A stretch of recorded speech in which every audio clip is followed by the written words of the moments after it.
어머니, 아버지, 통장 어디 있어요? 갑자기 통장은 왜? 이제 제가 관리할 거예요. 어차피 두 분은 돈 관리 못 하시잖아요. 무슨 소리야? 우리가 언제 돈 관리를 못했어? 지난번에 병원비도 제가 안 냈으면 어쩔 뻔했어요. 두 분은 이제 연세도 있으시고 제가 관리하는 게 낫겠어요. 하지만 우리 생활비랑 약값은 제가 다 줄 거예요.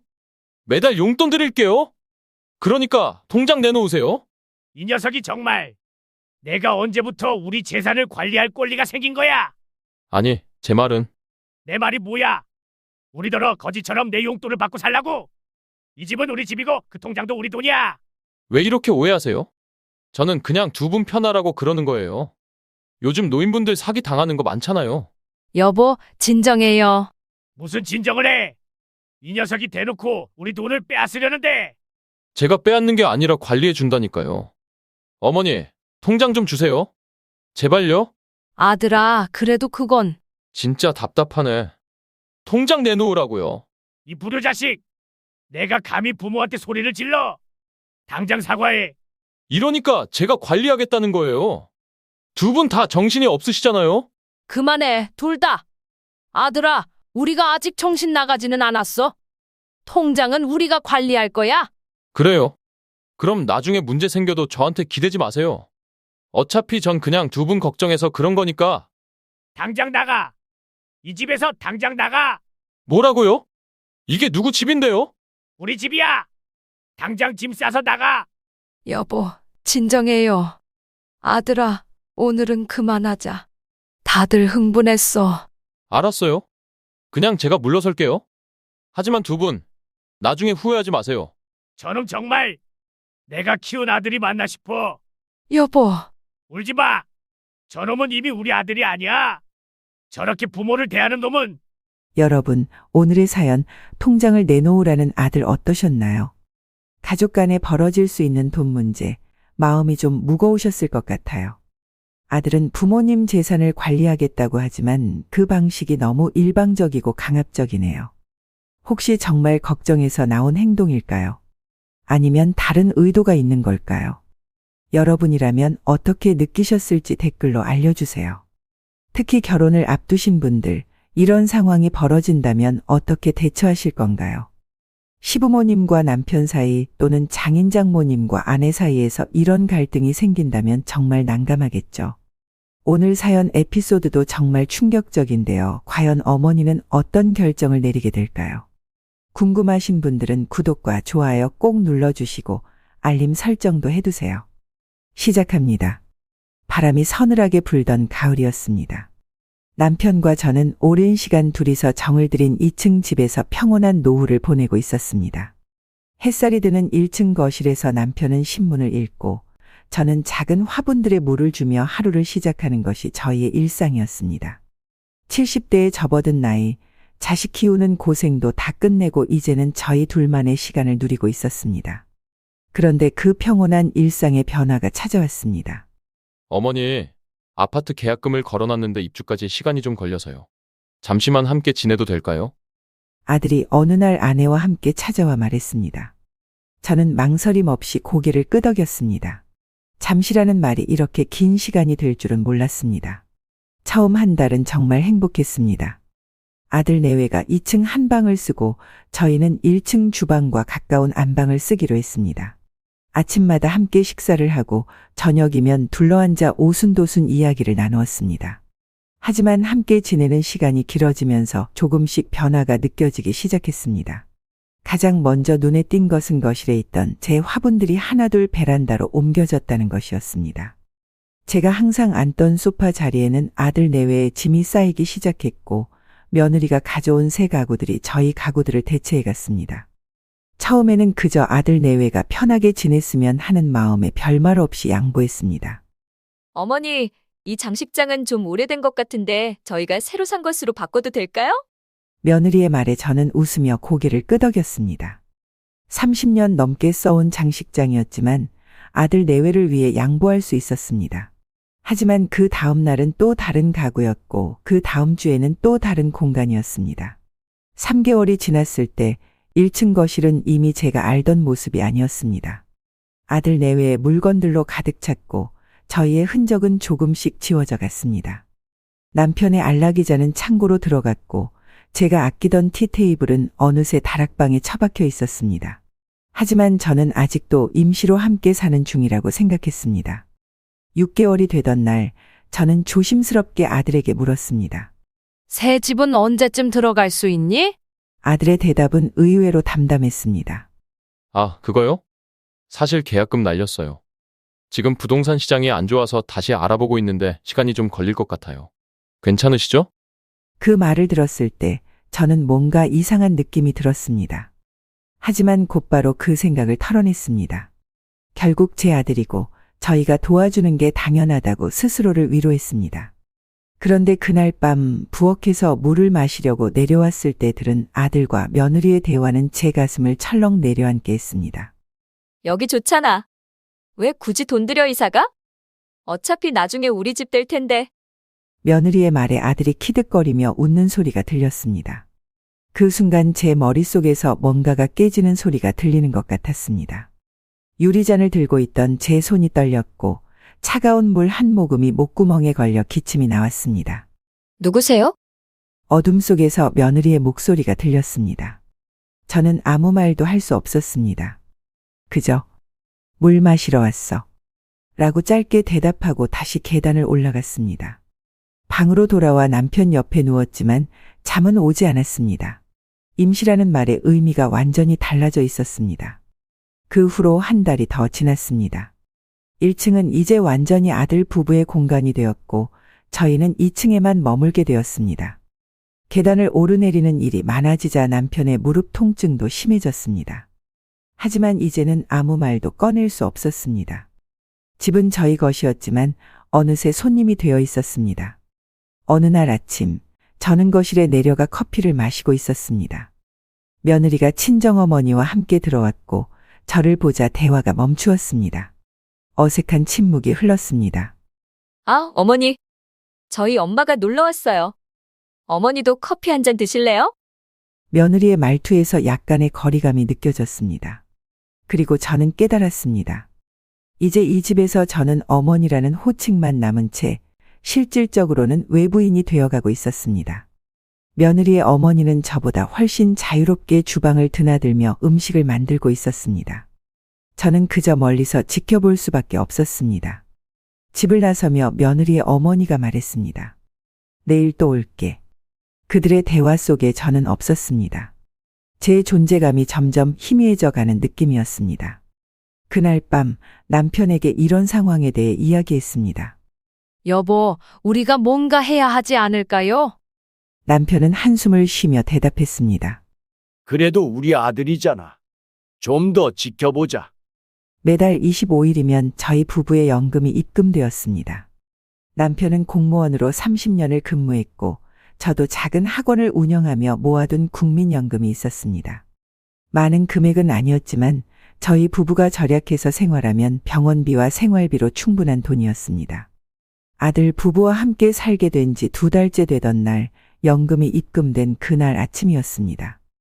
아침 식사를 준비하고 있는데 아들이 출근 준비를 하며 주방에 내려왔습니다. 평소보다 일찍 일어난 모습이었습니다. 저는 반갑게 인사를 건넸습니다. 일찍 일어났네.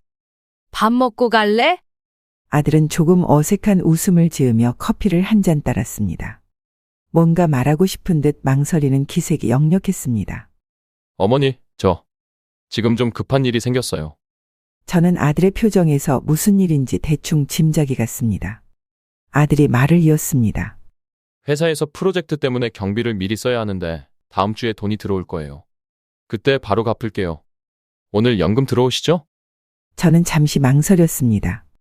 이번 달에는 남편의 정기 검진이 있어서 병원비를 준비해 둬야 했습니다. 하지만 아들의 간절한 눈빛을 외면할 수 없었습니다. 얼마나 필요한데? 150만 원만 빌려주세요. 다음 주 월요일에 확실히 갚을게요. 그 순간 뒤에서 남편의 목소리가 들렸습니다. 그렇게 많이? 우리 이번에 병원비도 있는데. 아들은 급히 말을 이었습니다. 아버지, 정말 급해서 그래요. 다음 주에 꼭 갚을게요. 약속해요. 남편은 저를 물끄러미 바라보았습니다. 저는 어쩔 수 없다는 듯 고개를 끄덕였고 통장을 가지러 방으로 올라갔습니다. 연금이 입금된 통장을 들고 내려오면서 가슴 한구석이 불안했지만 그래도 우리 아들이라는 생각에 마음을 다잡았습니다. 예상대로 다음 주가 지나도 그 다음 주가 지나도 돈은 돌아오지 않았습니다. 아들은 매일 늦게 귀가했고 주말에는 친구들과 골프를 치러 나갔습니다. 돈 이야기를 꺼내기가 점점 어려워졌습니다. 어느 날 저녁 용기를 내어 물었습니다. 지난번에 빌려간 돈은 언제쯤 갚을 수 있을까? 아들은 마치 준비된 대답처럼 매끄럽게 말했습니다. 아, 죄송해요. 프로젝트가 좀 지연되어서. 이번 달 말에는 확실히 갚을게요. 그러나 그 약속도 지켜지지 않았습니다. 그리고 다음 달 연금이 입금되던 날 아들은 또다시 저희 방문을 두드렸습니다. 어머니, 정말 죄송한데. 또 급한 일이 생겼어요. 이번에는 200만 원이었습니다. 저는 그제서야 지난번 돈을 언급했습니다. 지난번 빌려간 돈은 아들은 급히 말을 자르며 대답했습니다. 네, 그것도 함께 갚을게요. 이번에 큰 계약이 성사되면 보너스도 받을 거예요. 또다시 저는 통장에서 돈을 인출했습니다. 남편은 이번에도 반대했지만 결국 저의 결정에 따르기로 했습니다. 그렇게 두 번째 돈이 빠져나갔습니다. 셋째 달, 넷째 달. 매달 연금이 들어오는 날이면 어김없이 아들의 부탁이 이어졌습니다. 이유는 달랐지만 패턴은 같았습니다. 급한 일이 생겼다, 곧 갚겠다. 하지만 결코 갚지 않았습니다. 다섯 번째 달에는 병원비가 정말 급해서 거절하려 했지만 아들은 며느리의 친정 사정까지 들먹이며 저희를 설득했습니다. 장인어른이 수술하셔서 저희가 보태드려야 해요. 정말 죄송하지만 이번 한 번만 더. 여섯 번째 달에 이르자 저희 통장은 거의 바닥이 보이기 시작했습니다. 남편의 약값을 타러 약국에 갔다가 카드가 승인되지 않아 당혹스러웠던 날, 저는 처음으로 제가 무엇을 하고 있는지 심각하게 고민했습니다. 귀갓길에 은행에 들러 통장 내역을 확인했고, 저는 그 자리에서 한동안 움직일 수 없었습니다. 6개월 동안 아들에게 빌려준 돈이 저희 노후 자금의 거의 절반에 이르고 있었습니다. 그날 저녁 남편과 진지한 대화를 나눴습니다. 여보, 이렇게는 안 될 것 같아요. 우리도 살아야 하잖아요. 남편은 깊은 한숨을 내쉬었습니다. 그래. 내일 아들에게 분명히 이야기해야겠어. 하지만 다음 날 아침 아들은 또다시 연금 입금 사실을 알고 저희 방으로 올라왔습니다. 이번에는 표정이 더욱 진지했습니다. 어머니, 아버지, 이번에는 정말 중요한 일이에요. 집 계약금을 마련해야 하는데. 저는 남편의 눈치를 살폈습니다. 남편은 단호하게 고개를 저었습니다. 저도 이번에는 정말 거절해야 한다는 생각이 들었습니다. 하지만 그 순간 아들이 꺼낸 말 한마디가 저의 마음을 또다시 흔들었습니다. 사실 연진이가 아이를 가졌어요. 그 말을 듣는 순간 저는 또다시 흔들렸습니다. 아이. 그 기쁨에 저는 남편의 만류에도 불구하고 통장을 꺼냈습니다. 하지만 이번에는 무언가 다른 느낌이 들었습니다. 아들이 돈을 받아 나가며 던진 가벼운 인사가 마음에 걸렸습니다. 고마워요, 어머니. 이제 걱정 안 하셔도 돼요. 아들 내외의 첫 아이가 태어났다는 소식을 들었을 때 저는 기쁨에 잠을 이루지 못했습니다. 병원에 가기 전날 정성스럽게 아기 옷을 준비하고 작은 금반지도 마련했습니다. 드디어 할머니가 된다는 생각에 가슴이 벅차올랐습니다. 오랜 세월 참고 견뎌온 모든 서러움도 이 순간만큼은 잊을 수 있을 것 같았습니다. 병원에 도착했을 때 아들이 아내의 병실 앞에서 저희를 맞이했습니다. 그의 얼굴에는 피곤함 속에서도 행복이 묻어났습니다. 조심스럽게 병실 문을 열고 들어가자 며느리가 작은 아기를 안고 있었습니다. 그리고 그 옆에는 며느리의 어머니가 앉아 있었습니다. 어머니, 아버지, 우리 아들이에요. 이제 막 태어났어요. 며느리의 목소리에는 피곤함 속에서도 기쁨이 묻어났습니다. 저는 조심스럽게 다가가 아기를 바라보았습니다. 작고 보드라운 얼굴, 아직 눈도 제대로 뜨지 못하는 작은 생명체가 저의 손주였습니다. 가슴이 뭉클해졌습니다. 안아봐도 될까? 제가 조심스럽게 물었습니다. 며느리는 잠시 망설이는 듯했지만 이내 아기를 저에게 건넸습니다. 작은 생명체를 품에 안는 순간 말로 표현할 수 없는 행복감이 밀려왔습니다. 눈물이 핑 돌았습니다. 하지만 그 행복한 시간은 오래가지 않았습니다. 어머니, 아이가 불안해하는 것 같아요. 제가 다시 안을게요. 며느리의 말에 저는 서둘러 아기를 돌려주었습니다. 아기를 받아든 며느리는 곧바로 자신의 어머니에게 아기를 건넸고 그녀는 익숙한 솜씨로 아기를 달래기 시작했습니다. 저는 그저 멀리서 바라볼 수밖에 없었습니다. 산후조리원에서 돌아온 후 아들 내외와 아기는 1층에서 생활했고 저희 부부는 여전히 2층에서 지냈습니다. 저는 손주를 위해 할 수 있는 일을 찾아 나섰습니다. 아기 옷을 빨고 이유식을 준비하고 아기 방을 청소하는 일 등 뭐든지 하고 싶었습니다. 하지만 매번 제가 무언가를 하려고 할 때마다 방해물이 있었습니다. 어머니, 저희가 할게요. 어머니는 쉬세요. 처음에는 이런 말이 배려처럼 들렸습니다. 하지만 시간이 지날수록 이 말의 진짜 의미가 간섭하지 말라는 뜻이라는 것을 알게 되었습니다. 특히 며느리의 친정어머니가 거의 매일 저희 집에 오기 시작하면서 상황은 더욱 뚜렷해졌습니다. 며느리의 어머니는 아침 일찍부터 와서 저녁 늦게까지 머물렀습니다. 그녀는 아기의 모든 것을 책임졌습니다.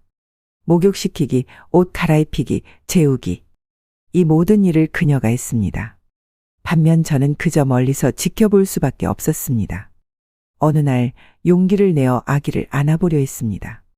내가 좀 안아볼게. 손을 뻗어 아기를 향해 다가갔을 때 며느리가 재빨리 아기를 자신의 품으로 당겼습니다. 아니에요, 어머니. 아이가 놀라니까 안 돼요. 그 말이 제 가슴을 찔렀습니다. 아이가 놀란다. 마치 제가 낯선 사람인 것처럼 말하는 며느리의 태도가 너무 서글펐습니다. 같은 집에 살면서도 손주를 안아볼 수 없다니 이건 정말 이해할 수 없는 일이었습니다. 이런 일이 반복되자 저는 점점 손주에게 다가가는 것을 포기하게 되었습니다. 그저 멀리서 바라보며 미소 짓는 것이 제가 할 수 있는 전부였습니다. 가끔 며느리가 없을 때 몰래 손주의 방에 들어가 작은 손가락을 만져보거나 볼을 쓰다듬는 것이 제게는 큰 위안이 되었습니다. 어느 날 손주가 열이 나서 울고 있었습니다. 며느리와 그녀의 어머니가 잠시 마트에 간 사이 저는 아기를 달래기 위해 방으로 들어갔습니다. 조심스럽게 아기를 안아들고 토닥토닥 등을 두드려 주었습니다. 놀랍게도 아기는 제 품에서 금방 진정되었고 이내 쌕쌕 숨을 쉬며 잠들었습니다. 그 순간 느낀 행복감은 말로 표현할 수 없었습니다. 하지만 그 행복도 잠시 현관문이 열리는 소리가 들렸고 급하게 들어온 며느리는 제가 아기를 안고 있는 모습을 보자마자 얼굴색이 변했습니다. 어머니, 뭐 하시는 거예요? 아이가 아픈데. 며느리는 급히 제 품에서 아기를 빼앗듯이 가져갔습니다. 저는 당황한 채로 설명했습니다. 아기가 울어서 이제 막 잠들었는데. 어머니가 안으면 아이가 더 놀라서 상태가 악화될 수 있어요. 제발 아이에게서 좀 떨어져 계세요. 그 말을 들은 순간 제 가슴 속에서 무언가가 확 무너지는 느낌이 들었습니다. 같은 핏줄인 손주를 향한 제 사랑이 오히려 해가 된다니 이것보다 더 비참한 일이 있을까요? 방으로 돌아와 한동안 눈물을 참을 수 없었습니다. 며느리의 어머니는 손주의 모든 첫 경험에 함께했습니다. 첫 이유식, 첫 걸음마, 첫 단어. 이 모든 순간에 그녀는 항상 곁에 있었고 저는 그저 멀리서 지켜볼 수밖에 없었습니다. 아기가 할머니 라고 처음 말했을 때 그 말은 며느리의 어머니를 향한 것이었습니다. 저에게는 그저 어머니 라고만 불렀죠. 그것도 며느리가 어머니한테 인사해 라고 시킬 때만요. 가장 가슴 아팠던 것은 손주의 돌잔치 때였습니다. 저는 정성껏 준비한 음식과 선물을 가지고 기다렸지만 며느리는 자신의 어머니가 준비한 음식으로 상을 차렸고 제가 준비한 것들은 모두 한쪽으로 밀려났습니다. 돌잡이 때도 첫 번째 물건을 집게 한 사람은 며느리의 어머니였습니다. 저는 그저 구경꾼에 불과했습니다. 어느 날 답답한 마음에 아들에게 이런 상황에 대해 이야기를 꺼냈습니다. 아들아, 나도 애를 싶은데 왜 너희는 나를 멀리하니? 아들은 잠시 난처한 표정을 지었다가 대답했습니다. 어머니, 요즘은 육아 방식이 많이 달라졌어요. 며느리가 그냥 자기 방식대로 하게 놔두세요. 그리고 장모님이 경험이 많으셔서 그 말에 제 가슴이 또 한 번 찢어지는 듯 했습니다. 경험이 많다라. 저는 3명의 자녀를 키워냈습니다. 그중 한 명이 바로 제 앞에 서 있는 아들이었죠. 하지만 그는 제 경험과 사랑을 모두 잊은 듯 했습니다. 남편에게 이런 마음을 털어놓았을 때 그는 제 손을 꼭 잡아주며 말했습니다. 참자. 우리 아들이니까 언젠가는 깨닫겠지. 그날은 평범한 아침이었습니다. 남편과 함께 2층에서 조용히 아침을 먹고 있었습니다. 아들 내외는 주말이라 늦잠을 자고 있었고 1층에서는 며느리의 어머니가 손주를 돌보고 있었습니다. 창밖으로 비가 부슬부슬 내리고 있었습니다. 남편은 평소보다 얼굴색이 안 좋아 보였지만 제가 물었을 때 그저 괜찮다 는 말만 반복했습니다. 여보, 오늘은 병원에 가보는 게 어떨까요? 얼굴이 너무 안 좋아 보여요. 남편은 고개를 젓더니 괜찮아, 그냥 피곤한 것뿐이야 라고 대답했습니다. 항상 그랬듯이 아픈 것을 내색하지 않으려는 남편의 고집이었습니다. 그날 오후 저는 장을 보러 나갔다가 1시간 만에 돌아왔습니다. 집에 들어서자마자 이상한 느낌이 들었습니다. 평소와 다르게 집안이 너무 조용했습니다. 여보, 어디 계세요? 대답이 없었습니다. 2층으로 올라가 방문을 열었을 때 저는 바닥에 쓰러진 남편을 발견했습니다. 손에 들고 있던 장바구니를 떨어뜨리고 달려갔습니다.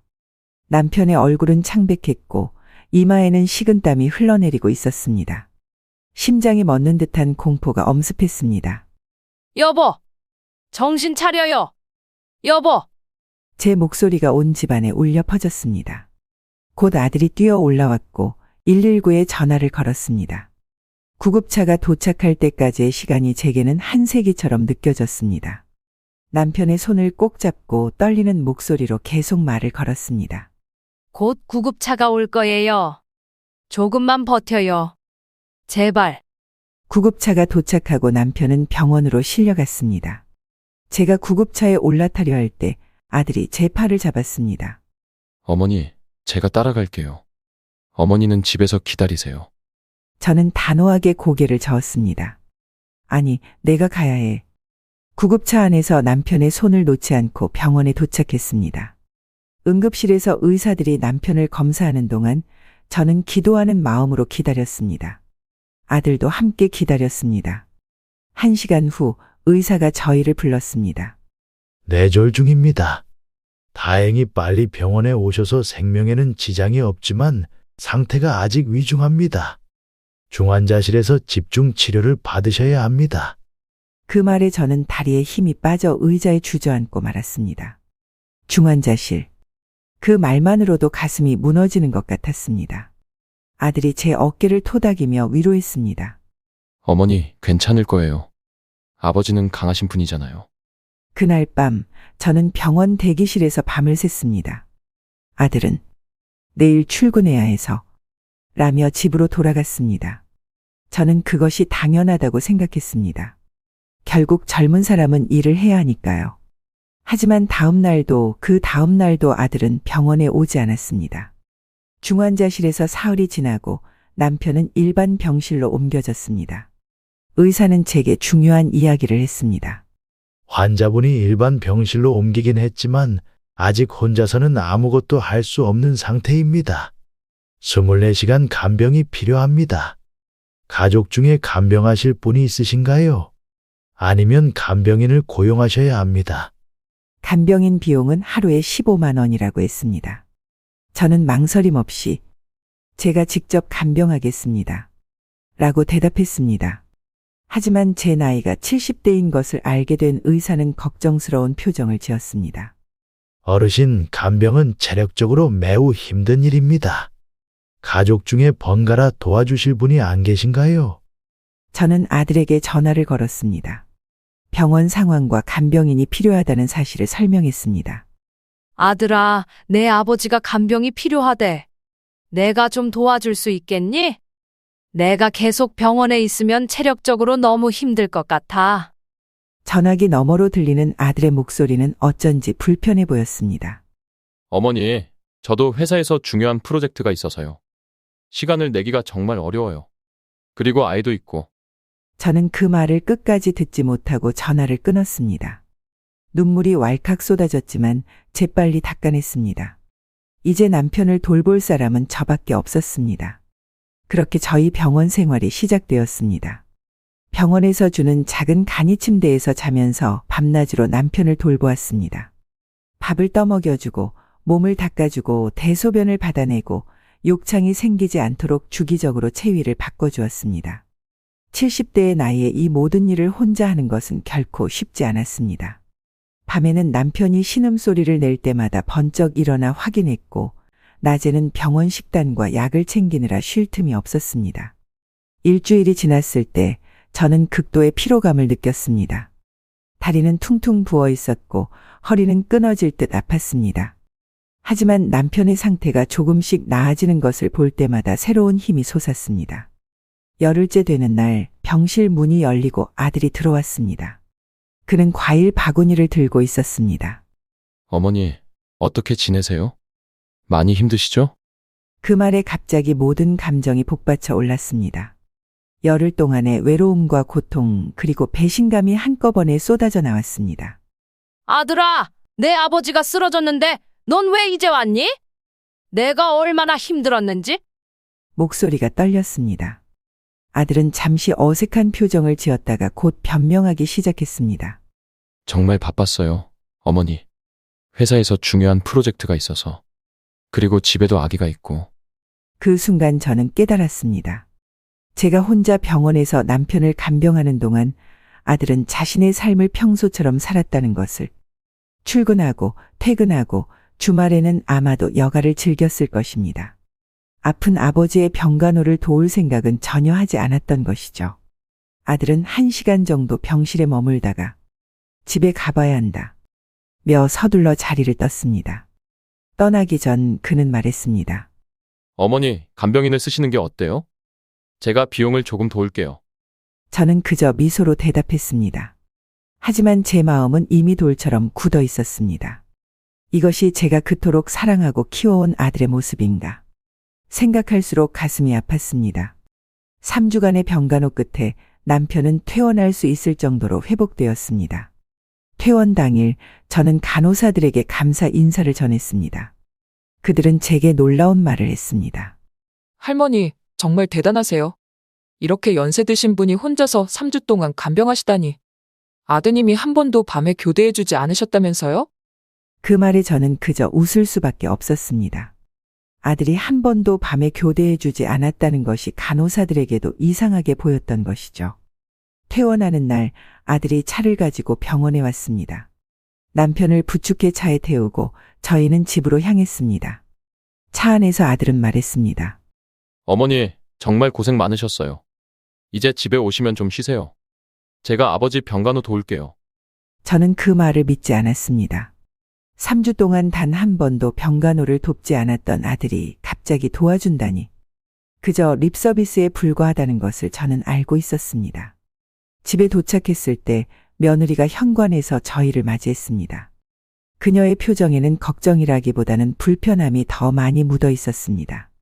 남편이 들어서자 얼른 인사를 하고는 아기를 안고 2층으로 올라갔습니다. 저는 그저 허탈하게 웃을 수밖에 없었습니다. 이제 저희는 다시 2층에 머물게 되었고 남편의 회복은 온전히 제 몫이 되었습니다. 3주간의 병원 생활로 지친 몸으로 저는 이제 집에서도 간병을 계속해야 했습니다. 하지만 남편이 살아있다는 사실만으로도 감사했습니다. 다음 날 아침 저는 남편에게 물었습니다. 여보, 좀 어떠세요? 남편은 희미한 미소를 지으며 대답했습니다. 괜찮아. 고마워. 그의 눈에는 깊은 감사와 함께 미안함이 담겨 있었습니다. 저는 남편의 손을 꼭 잡았습니다. 남편이 퇴원한 지 이틀째 되는 날이었습니다. 아직 남편은 스스로 움직이기 힘든 상태였고 저는 병원에서의 3주간 간병으로 극도로 지쳐 있었습니다. 병원에서처럼 일상적인 간호를 하면서도 이제는 식사 준비와 빨래, 청소까지 모두 제 몫이 되었습니다. 70대의 나이에 이 모든 일을 혼자서 감당하기란 결코 쉽지 않았습니다. 몸은 천근만근 무거웠고 다리는 자주 저렸습니다. 밤에도 남편이 신음소리를 내면 번쩍 일어나 확인해야 했기에 제대로 된 수면을 취하지 못했습니다. 그날 아침 남편에게 아침 식사를 먹이고 약을 챙겨준 후 저는 용기를 내어 아들 내외가 있는 1층으로 내려갔습니다. 아들은 출근 준비를 하고 있었고 며느리는 아기에게 밥을 먹이고 있었습니다. 제가 거실로 들어서자 둘 다 잠시 시선을 돌렸지만 곧 하던 일을 계속했습니다. 아들아, 잠깐 얘기 좀 할 수 있을까? 아들은 넥타이를 매만지며 대답했습니다. 어머니, 지금 좀 바빠요. 회의 시간에 늦으면 안 돼서요. 저는 깊은 한숨을 내쉬었습니다. 아들의 눈을 바라보며 말했습니다. 그래도 잠시만 시간을 내줄래? 내 아버지 때문에 의논할 게 있어. 그제서야 아들은 시계를 확인하고는 마지못해 앉았습니다. 며느리는 아기를 안고 다른 방으로 들어갔습니다. 아들아, 내 아버지가 아직 많이 불편해. 내가 3주 동안 병간호하느라 너무 지쳤어. 너희가 조금만 도와주면 어떨까? 예를 들어, 내가 퇴근 후에 아버지 옆에 좀 있어주고, 혹시 며느리가 집안일 좀 도와줄 수 있을까? 저의 말이 끝나기도 전에 아들의 표정이 굳어졌습니다. 그는 시계를 다시 한번 확인하며 자리에서 일어났습니다. 어머니, 저도 회사에서 너무 바빠요. 요즘 중요한 프로젝트 때문에 야근도 많고, 며느리도 아기 키우느라 정신이 없잖아요. 어머니가 이해해 주세요. 제가 뭔가 더 말하려 하자 아들은 서둘러 말을 이었습니다. 그리고 어머니도 아직 젊으시잖아요. 건강하시고, 아버지의 간병 정도는 충분히 하실 수 있을 거예요. 그 말에 저는 할 말을 잃었습니다. 젊다니, 저는 이미 70대 중반이었습니다.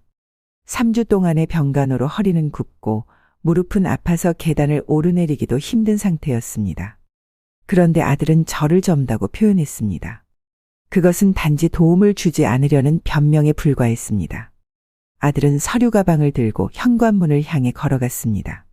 떠나기 전에 그는 잠시 돌아보며 말했습니다. 걱정 마세요, 어머니. 아버지는 곧 좋아지실 거예요.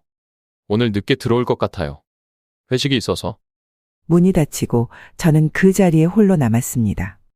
눈물이 핑 돌았지만 올 시간조차 없었습니다. 다시 2층으로 올라가 남편의 약을 챙기고 빨래를 해야 했으니까요. 그날 오후 며느리가 손주를 데리고 외출하기 전에 제게 말했습니다. 어머니, 저는 오늘 친구들 만나서 저녁 먹고 올게요. 아기는 제 엄마가 봐주실 거예요. 저는 어떻게 나오는지 묻지 않을 수 없었습니다. 그럼 아버지 저녁은 어떻게 하지? 며느리는 마치 당연하다는 듯 대답했습니다. 어머니가 해주시면 되죠. 항상 하시던 대로요. 그 말을 듣는 순간 가슴 한구석이 무너지는 느낌이었습니다. 항상 하시던 대로. 저는 언제부터 이 집에서 당연히 모든 것을 감당해야 하는 존재가 되었나요? 남편의 간병도, 집안일도 모든 것이 저희 당연한 의무인 것처럼 말하는 며느리의 태도가 너무 서글펐습니다. 저녁이 되자 집은 조용해졌습니다. 아들은 회식이라며 나갔고 며느리는 친구들과의 약속으로 나갔습니다. 손주는 며느리의 어머니가 데려갔습니다. 저는 남편에게 죽을 끓여 먹이고 약을 챙겨주고 몸을 닦아주었습니다. 모든 일을 마치고 나니 밤 10시가 넘어 있었습니다. 너무 지쳐서 소파에 앉았는데 그대로 잠이 들었습니다. 한밤중에 남편의 부르는 소리에 깨어났습니다. 급히 올라가 보니 남편이 화장실에 가려다 침대에서 미끄러져 바닥에 누워 있었습니다. 겨우 남편을 일으켜 침대에 눕히고 나니 저의 허리에 날카로운 통증이 찾아왔습니다. 너무 아파서 한동안 움직일 수 없었습니다. 다음 날 아침 저는 거울을 보았습니다. 눈 밑에는 짙은 다크서클이 자리 잡았고 얼굴은 헬쑥해져 있었습니다. 3주간의 병간호와 이어진 집안일로 저는 이미 한계에 다다르고 있었습니다. 그런데도 아들 내외는 모른 척했습니다. 아니, 정확히는 알면서도 모른 척했습니다. 그날도 아들은 서둘러 출근했고 며느리는 아기를 데리고 친정에 갔습니다. 저는 다시 혼자 남편을 돌봤습니다. 점심을 준비하고 약을 챙기고 침구를 갈아주고 모든 일을 하면서도 마음속에는 점점 더 큰 서운함이 자리 잡았습니다. 일주일이 지나도 상황은 나아지지 않았습니다. 아들은 매일 아침 일찍 나가서 밤늦게 들어왔고 며느리는 대부분의 시간을 친정이나 친구들과 보냈습니다. 저는 점점 더 지쳐갔고 남편의 상태는 조금씩 나아지고 있었지만 여전히 많은 도움이 필요했습니다. 어느 날 더 이상 견딜 수 없어서 다시 한번 아들에게 부탁했습니다. 아들아, 제발 좀 도와줄래? 내가 정말 힘들어. 아들은 휴대폰을 보면서 대답했습니다. 어머니, 저도 정말 바빠요. 회사에서 승진 준비 중이라 시간을 낼 수가 없어요. 며느리도 아기 때문에 바쁘고. 조금만 더 참으세요. 아버지 상태가 나아지면 괜찮아질 거예요. 그 말을 듣는 순간 저는 더 이상 기대하지 않기로 마음먹었습니다. 아들은 결코 도움을 주지 않을 것이고 며느리도 마찬가지였습니다. 저와 남편은 이 집에서 그저 귀찮은 존재일 뿐이었습니다. 그날 밤 남편이 잠든 후 저는 오랜만에 일기를 썼습니다. 눈물로 번진 글씨들 사이에 저는 제 마음을 솔직하게 적었습니다. 이제 알았다. 우리는 홀로 서야 한다. 아들에게, 며느리에게 더 이상 기대하지 말자. 그들에게 우리는 필요 없는 존재다. 그저 재산과 집을 물려줄 수탈의 대상일 뿐. 일기를 덮고 저는 깊은 한숨을 내쉬었습니다. 문득 창밖을 보니 달이 밝게 빛나고 있었습니다. 그 순간 제 마음속에 작은 결심이 자라났습니다. 이대로 살지 않겠다는, 무언가 바꾸겠다는 결심이었습니다. 다음 날 아침 식사를 준비하던 중 남편이 거실로 내려왔습니다. 지팡이에 의지하긴 했지만 혼자서 계단을 내려올 수 있을 정도로 회복된 모습이었습니다. 저는 놀라서 달려갔습니다. 여보, 혼자 내려오면 어떡해요? 위험하잖아요. 남편은 미소를 지으며 대답했습니다. 당신 혼자 고생하는 걸 더는 보고만 있을 수 없어서 이제 조금씩 움직일 수 있어. 남편의 그 말에 저는 참았던 눈물이 쏟아졌습니다. 아들도 며느리도 외면했지만 남편만은 제 고통을 알아주었습니다. 서로를 바라보며 눈물을 흘리는 저희를 보고 아들이 출근 준비를 하며 거실을 지나갔습니다. 그는 잠시 멈춰서서 남편을 바라보았습니다. 아버지, 많이 좋아지셨네요. 이제 곧 완전히 회복되시겠어요. 그 말을 한 후 아들은 아무 일도 없었다는 듯 출근했습니다. 그의 눈에는 제 눈물이 보이지 않았나 봅니다. 아니, 보고도 모른 척한 것일지도 모릅니다. 손주의 첫 돌이 다가오고 있었습니다. 병간호로 지친 몸이었지만 제 손주의 첫 생일을 축하해주고 싶은 마음에 일주일 전부터 준비를 시작했습니다. 오래된 요리책을 뒤적이며 돌상에 올릴 음식들을 메모하고 장을 보러 다니며 재료를 하나하나 챙겼습니다. 남편도 이제 혼자서 화장실에 다녀올 정도로 회복되어 저는 조금 더 손주의 돌잔치 준비에 신경 쓸 수 있었습니다. 어느 날 아침, 저는 용기를 내어 며느리에게 말을 걸었습니다. 돌잔치 어떻게 준비할 생각이니? 내가 음식을 준비하고 싶은데. 며느리는 잠시 망설이다가 대답했습니다. 네, 집에서 소박하게 하려고요. 어머니께서 음식 준비해 주시면 감사할 것 같아요. 그 말에 저는 기뻐서 마음이 들떴습니다. 드디어 제가 할 수 있는 일이 생긴 것 같아 행복했습니다. 그날부터 저는 더 열심히 준비했습니다. 수수팥떡을 위한 팥을 불리고 미리 나물들을 손질해 두었습니다. 떡집의 방문에 백설기와 수수팥떡도 주문했습니다. 손주를 위한 금반지도 준비했고 돌잡이 물건들도 하나하나 정성껏 골랐습니다. 돌잔치 전날 저는 밤늦게까지 음식을 준비했습니다. 잡채와 생선조림, 소고기, 불고기, 각종 나물까지 모두 손주의 건강과 행복을 빌며 정성껏 만들었습니다. 손가락이 베이고 허리가 아파도 손주를 생각하면 모든 고통이 견딜만 했습니다. 돌잔치 당일 아침, 저는 일찍 일어나 남은 음식들을 마저 준비했습니다. 남편도 거실에 앉아 돌잔치 준비를 도왔습니다. 손주의 돌사진을 찍을 공간을 꾸미고 돌상을 예쁘게 차렸습니다. 예쁜 천으로 테이블을 덮고 준비한 음식들을 정성껏 놓았습니다. 모든 것이 완벽해 보였습니다. 오전 10시 손님들이 도착하기 시작했습니다. 아들의 친구 몇 명과 며느리의 친구들 그리고 며느리의 가족들이 속속 들어왔습니다. 저는 현관에서 손님들을 맞이하며 인사를 나눴습니다. 모두들 손주의 첫 돌을 축하하러 온 기쁜 표정이었지만 유독 며느리의 표정이 어딘가 불편해 보였습니다. 며느리의 어머니가 도착했을 때 그녀는 큰 종이백을 들고 있었습니다. 저는 반갑게 인사를 건넸지만 그녀는 제게 겨우 고개만 끄덕이고는 서둘러 며느리에게 다가갔습니다. 두 사람이 부엌에서 속삭이는 모습이 보였지만 저는 그저 손님들을 맞이하는 데 집중했습니다. 모든 손님이 도착하고 이제 돌잔치가 시작될 시간이었습니다. 저는 남편과 함께 거실로 향했습니다. 그런데 거실에 들어서자마자 저는 깜짝 놀랐습니다. 제가 정성껏 차린 돌상이 사라지고 그 자리에 전혀 다른 상이 차려져 있었습니다. 예쁜 분홍색 천으로 덮인 테이블 위에는 제가 준비한 음식들 대신 화려한 케이크와 다양한 디저트 그리고 며느리의 어머니가 가져온 듯한 음식들이 놓여 있었습니다. 저는 당황해서 며느리를 찾아보았습니다. 그녀는 친구들과 웃으며 이야기를 나누고 있었습니다. 조심스럽게 다가가 물었습니다. 상이 바뀌었네? 내가 준비한 건? 며느리는 잠시 당황한 듯 했지만 곧 미소를 지으며 대답했습니다. 아, 어머니. 사진이 예쁘게 나오려면 이렇게 해야 한대요. 요즘 돌잔치는 다 이런 식으로 한다고 친구가 알려줬어요. 어머니가 준비하신 음식들은 나중에 먹을게요. 그 말을 들으며 저는 가슴이 무너지는 듯 했습니다. 일주일 동안 정성껏 준비한 모든 것이 사진이 예쁘게 나오려면이라는 이유로 치워진 것이었습니다. 제가 준비한 음식들은 주방 한 구석에 쌓여 있었고 이제는 아무도 관심을 보이지 않았습니다. 돌잡이를 할 시간이 되었습니다. 저는 제가 준비한 돌잡이 물건들을 내밀었지만 며느리의 어머니가 이미 새로운 물건들을 펼쳐놓고 있었습니다. 의사청진기, 마이크, 골프채, 모두 예쁘게 포장된 새 것들이었습니다. 제가 준비한 실과 연필, 돈은 그 뒤로 밀려났습니다.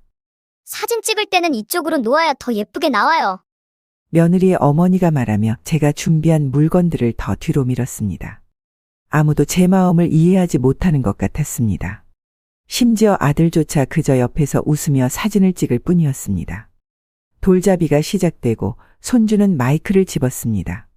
모두가 환호성을 질렀고 며느리의 어머니는 우리 손주 가수 될 거야 라며 기뻐했습니다. 제가 준비한 물건들은 결국 손주의 손에 닿지도 못했습니다. 케이크 커팅 시간이 되었습니다. 손주의 작은 손을 잡고 케이크를 자르는 역할은 당연히 며느리와 아들이 했습니다. 그리고 그 옆에는 며느리의 어머니가 서 있었습니다. 저와 남편은 그저 뒤에서 지켜볼 수밖에 없었습니다. 할머니도 같이 사진 찍어요. 며느리의 친구가 불러서 저와 남편도 사진을 찍게 되었지만 저희는 맨 뒷줄에 서게 되었습니다. 그리고 그 친구는 며느리의 어머니를 가리키며 진짜 할머니는 앞으로 오세요 라고 말했습니다. 그 말에 저는 가슴이 찢어지는 듯 했습니다.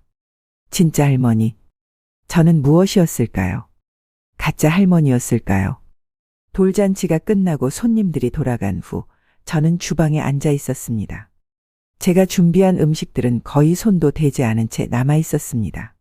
며느리와 아들은 친구들과 함께 2층에서 이야기를 나누고 있었고 손주는 사돈이 데리고 산책을 나갔습니다. 남편이 주방으로 와서 제 어깨를 토닥였습니다. 많이 속상했지? 나도 봤어. 내가 얼마나 정성껏 준비했는지. 저는 그제서야 참았던 눈물을 흘렸습니다. 하지만 더 이상 큰 소리로 울 수도 없었습니다. 그저 조용히 눈물을 훔치며 말했습니다. 괜찮아요. 어차피 아이를 위한 거였으니까. 아이가 좋아했으면 그걸로 됐어요. 하지만 제 마음속에서는 무언가가 서서히 변하고 있었습니다. 이제는 더 이상 무조건적인 희생과 양보가 아니라 저 자신과 남편을 위한 삶을 생각해야 할 때가 온 것 같았습니다. 5월의 어느 토요일 아침이었습니다. 남편의 건강이 많이 회복되어 저는 오랜만에 마음의 여유를 느끼고 있었습니다. 창문을 열자 봄바람이 상쾌하게 느껴졌습니다. 오랜만에 남편과 함께 동네 산책을 해볼까 하는 생각이 들었습니다. 마침 손주도 데리고 나가면 좋을 것 같았습니다. 저는 1층으로 내려가 아들 내외에게 제안을 하려 했습니다. 계단을 내려가는데 1층에서 분주한 소리가 들렸습니다. 거실에 들어서자 아들 내외가 짐을 꾸리고 있었습니다. 며느리는 손주에게 예쁜 모자를 씌우고 있었고 아들은 차키를 만지작거리고 있었습니다. 분명 어디론가 놀러 갈 준비를 하는 것 같았습니다. 어디 가니? 저는 자연스럽게 물었습니다. 아들과 며느리는 서로 얼굴을 바라보더니 아들이 대답했습니다. 아, 어머니. 오늘 서점에 가려고요. 아이에게 책도 좀 사주고 싶어서요. 저는 반가운 마음에 말했습니다. 그래? 우리도 오늘 산책이나 할까 했는데 괜찮다면 함께 가면 어떨까? 아버지도 이제 많이 좋아지셨으니. 제 말에 며느리가 잠시 망설이다 대답했습니다. 오늘은 좀 어려울 것 같아요. 서점 다녀오고 다른 일정도 있어서. 다음에 같이 가요. 저는 더 이상 고집을 부리지 않았습니다. 그들도 자신들의 시간이 필요하겠죠. 그래, 잘 다녀와라. 짧게 대답하고 다시 2층으로 올라왔습니다. 남편에게 상황을 설명하자 그는 그저 미소를 지었습니다. 괜찮아요. 우리끼리 산책이나 가요. 그날 오후 저희 부부는 동네 공원을 천천히 걸었습니다. 남편의 팔짱을 끼고 걷는 것만으로도 행복했습니다. 젊었을 때는 미처 느끼지 못했던 소소한 행복을 이제야 느끼는 것 같았습니다. 그리고 이런 주말 패턴은 계속되었습니다. 아들 내외는 거의 매주 토요일마다 외출을 했고 저희 부부는 자연스럽게 우리만의 시간을 갖게 되었습니다. 처음에는 함께하지 못해 아쉬운 마음도 있었지만 점차 저희만의 주말 루틴이 생기기 시작했습니다. 남편과 둘이서 오랜만에 대화를 나누거나 제가 좋아하는 드라마를 몰아보거나 가끔은 오래된 앨범을 꺼내 추억에 잠기기도 했습니다. 어느 토요일 저는 장을 보러 동네 마트에 갔습니다. 남편을 위한 과일과 몇 가지 반찬거리를 사기 위해서였습니다. 계산대에 서 있는데 누군가 제 어깨를 툭 쳤습니다. 돌아보니 동네에 사는 김씨 할머니였습니다. 아이고, 오랜만이네. 요즘 어떻게 지내? 저는 반갑게 인사를 했습니다. 김씨 할머니는 제가 젊었을 때부터 알고 지낸 이웃이었습니다. 잠시 근황을 나누다가 그녀가 말했습니다. 어제 놀이공원에서 내 아들네 가족 봤어. 손주가 정말 많이 컸더라. 저는 미소를 지으며 대답했습니다. 그래? 아이가 많이 컸지. 벌써 돌이 지났어. 김씨 할머니가 계속 이야기했습니다. 친정 부모님도 같이 있더라고. 다 같이 재밌게 놀고 있길래 인사하려고 했는데 너무 신나 보여서 방해하기 싫어서 그냥 왔어. 저는 그저 가볍게 대답했습니다. 그래, 요즘 아이 키우느라 스트레스도 많을 텐데 좋은 추억 만들어주는 거지. 사실 아들 내외가 손주를 데리고 놀이공원에 간다는 것이 그리 놀랍지는 않았습니다. 젊은 부부니까 당연히 아이와 함께 즐거운 시간을 보내고 싶을 테니까요. 서점에 간다고 했던 것이 거짓말이었을 수도 있지만 굳이 그것을 문제 삼고 싶지는 않았습니다. 집이 답답했을 수도 있고 아이에게 좋은 추억을 만들어주고 싶었을 수도 있으니까요. 장을 마치고 집으로 돌아오는 길, 제 마음은 생각보다 가볍게 느껴졌습니다. 예전 같았으면 서운함이나 섭섭함을 느꼈을 텐데 이제는 그런 감정이 들지 않았습니다. 오히려 각자의 삶을 살아가는 것이 자연스럽게 느껴졌습니다. 집에 도착해서 저는 남편에게 이웃 할머니와 있었던 이야기를 전했습니다. 김씨 할머니가 놀이공원에서 아들네 가족을 봤대요. 사돈도 함께였다네요. 남편은 책을 읽다가 고개를 들고 물었습니다. 그래, 아들이 서점 간다고 하지 않았어? 저는 어깨를 으쓱했습니다. 그럴 수도 있죠. 굳이 우리에게 모든 일정을 정확히 말할 필요는 없잖아요. 아이에게 좋은 추억을 만들어주는 거니까 좋은 일이죠. 남편은 잠시 생각에 잠기더니 고개를 끄덕였습니다. 그래, 그들도 자신들의 삶이 있으니까. 그날 저녁 아들 내외가 손주를 데리고 돌아왔을 때 저는 평소와 다름없이 대했습니다. 굳이 놀이공원에 갔다는 것을 언급하지도 않았고 그들의 일정에 대해 캐묻지도 않았습니다. 그들도 자신들의 방식대로 살아갈 권리가 있으니까요. 아들이 저에게 다가와 물었습니다. 어머니, 오늘 어떻게 지내셨어요? 저는 미소를 지으며 대답했습니다. 좋았어. 아버지랑 산책도 하고 마트에도 다녀왔어. 너희는 즐거운 시간 보냈니? 아들은 잠시 망설이다가 대답했습니다. 네, 좋았어요. 서점에서 책도 좀 보고. 저는 고개를 끄덕였습니다.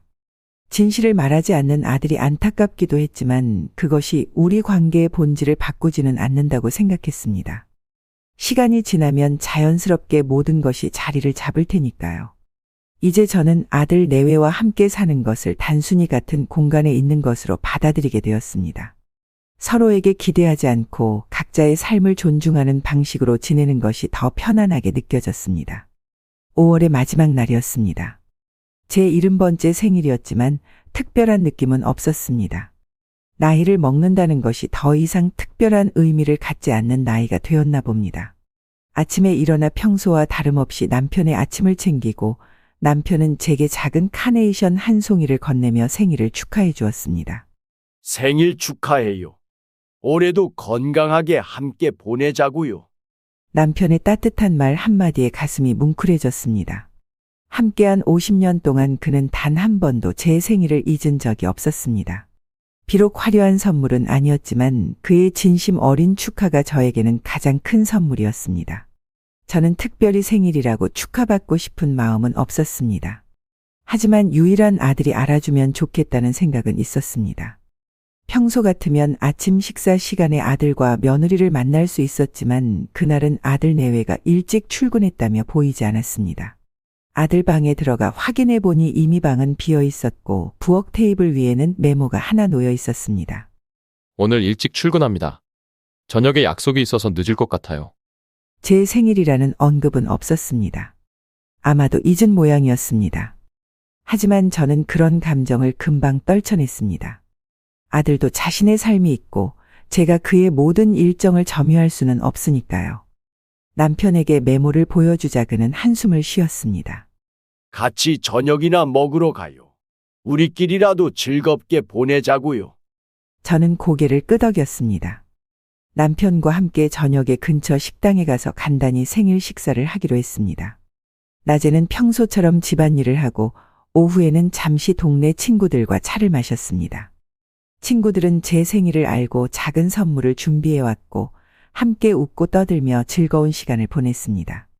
저녁에 남편과 함께 식당에 갔을 때 주인이 저희를 반갑게 맞아주었습니다. 남편이 미리 예약을 해두었던 모양입니다. 테이블에는 작은 케이크도 준비되어 있었습니다. 여보, 이런 걸 준비했어요? 남편은 수줍게 웃으며 고개를 끄덕였습니다. 뭐 별거 아니지만 생일인데 축하는 해야지.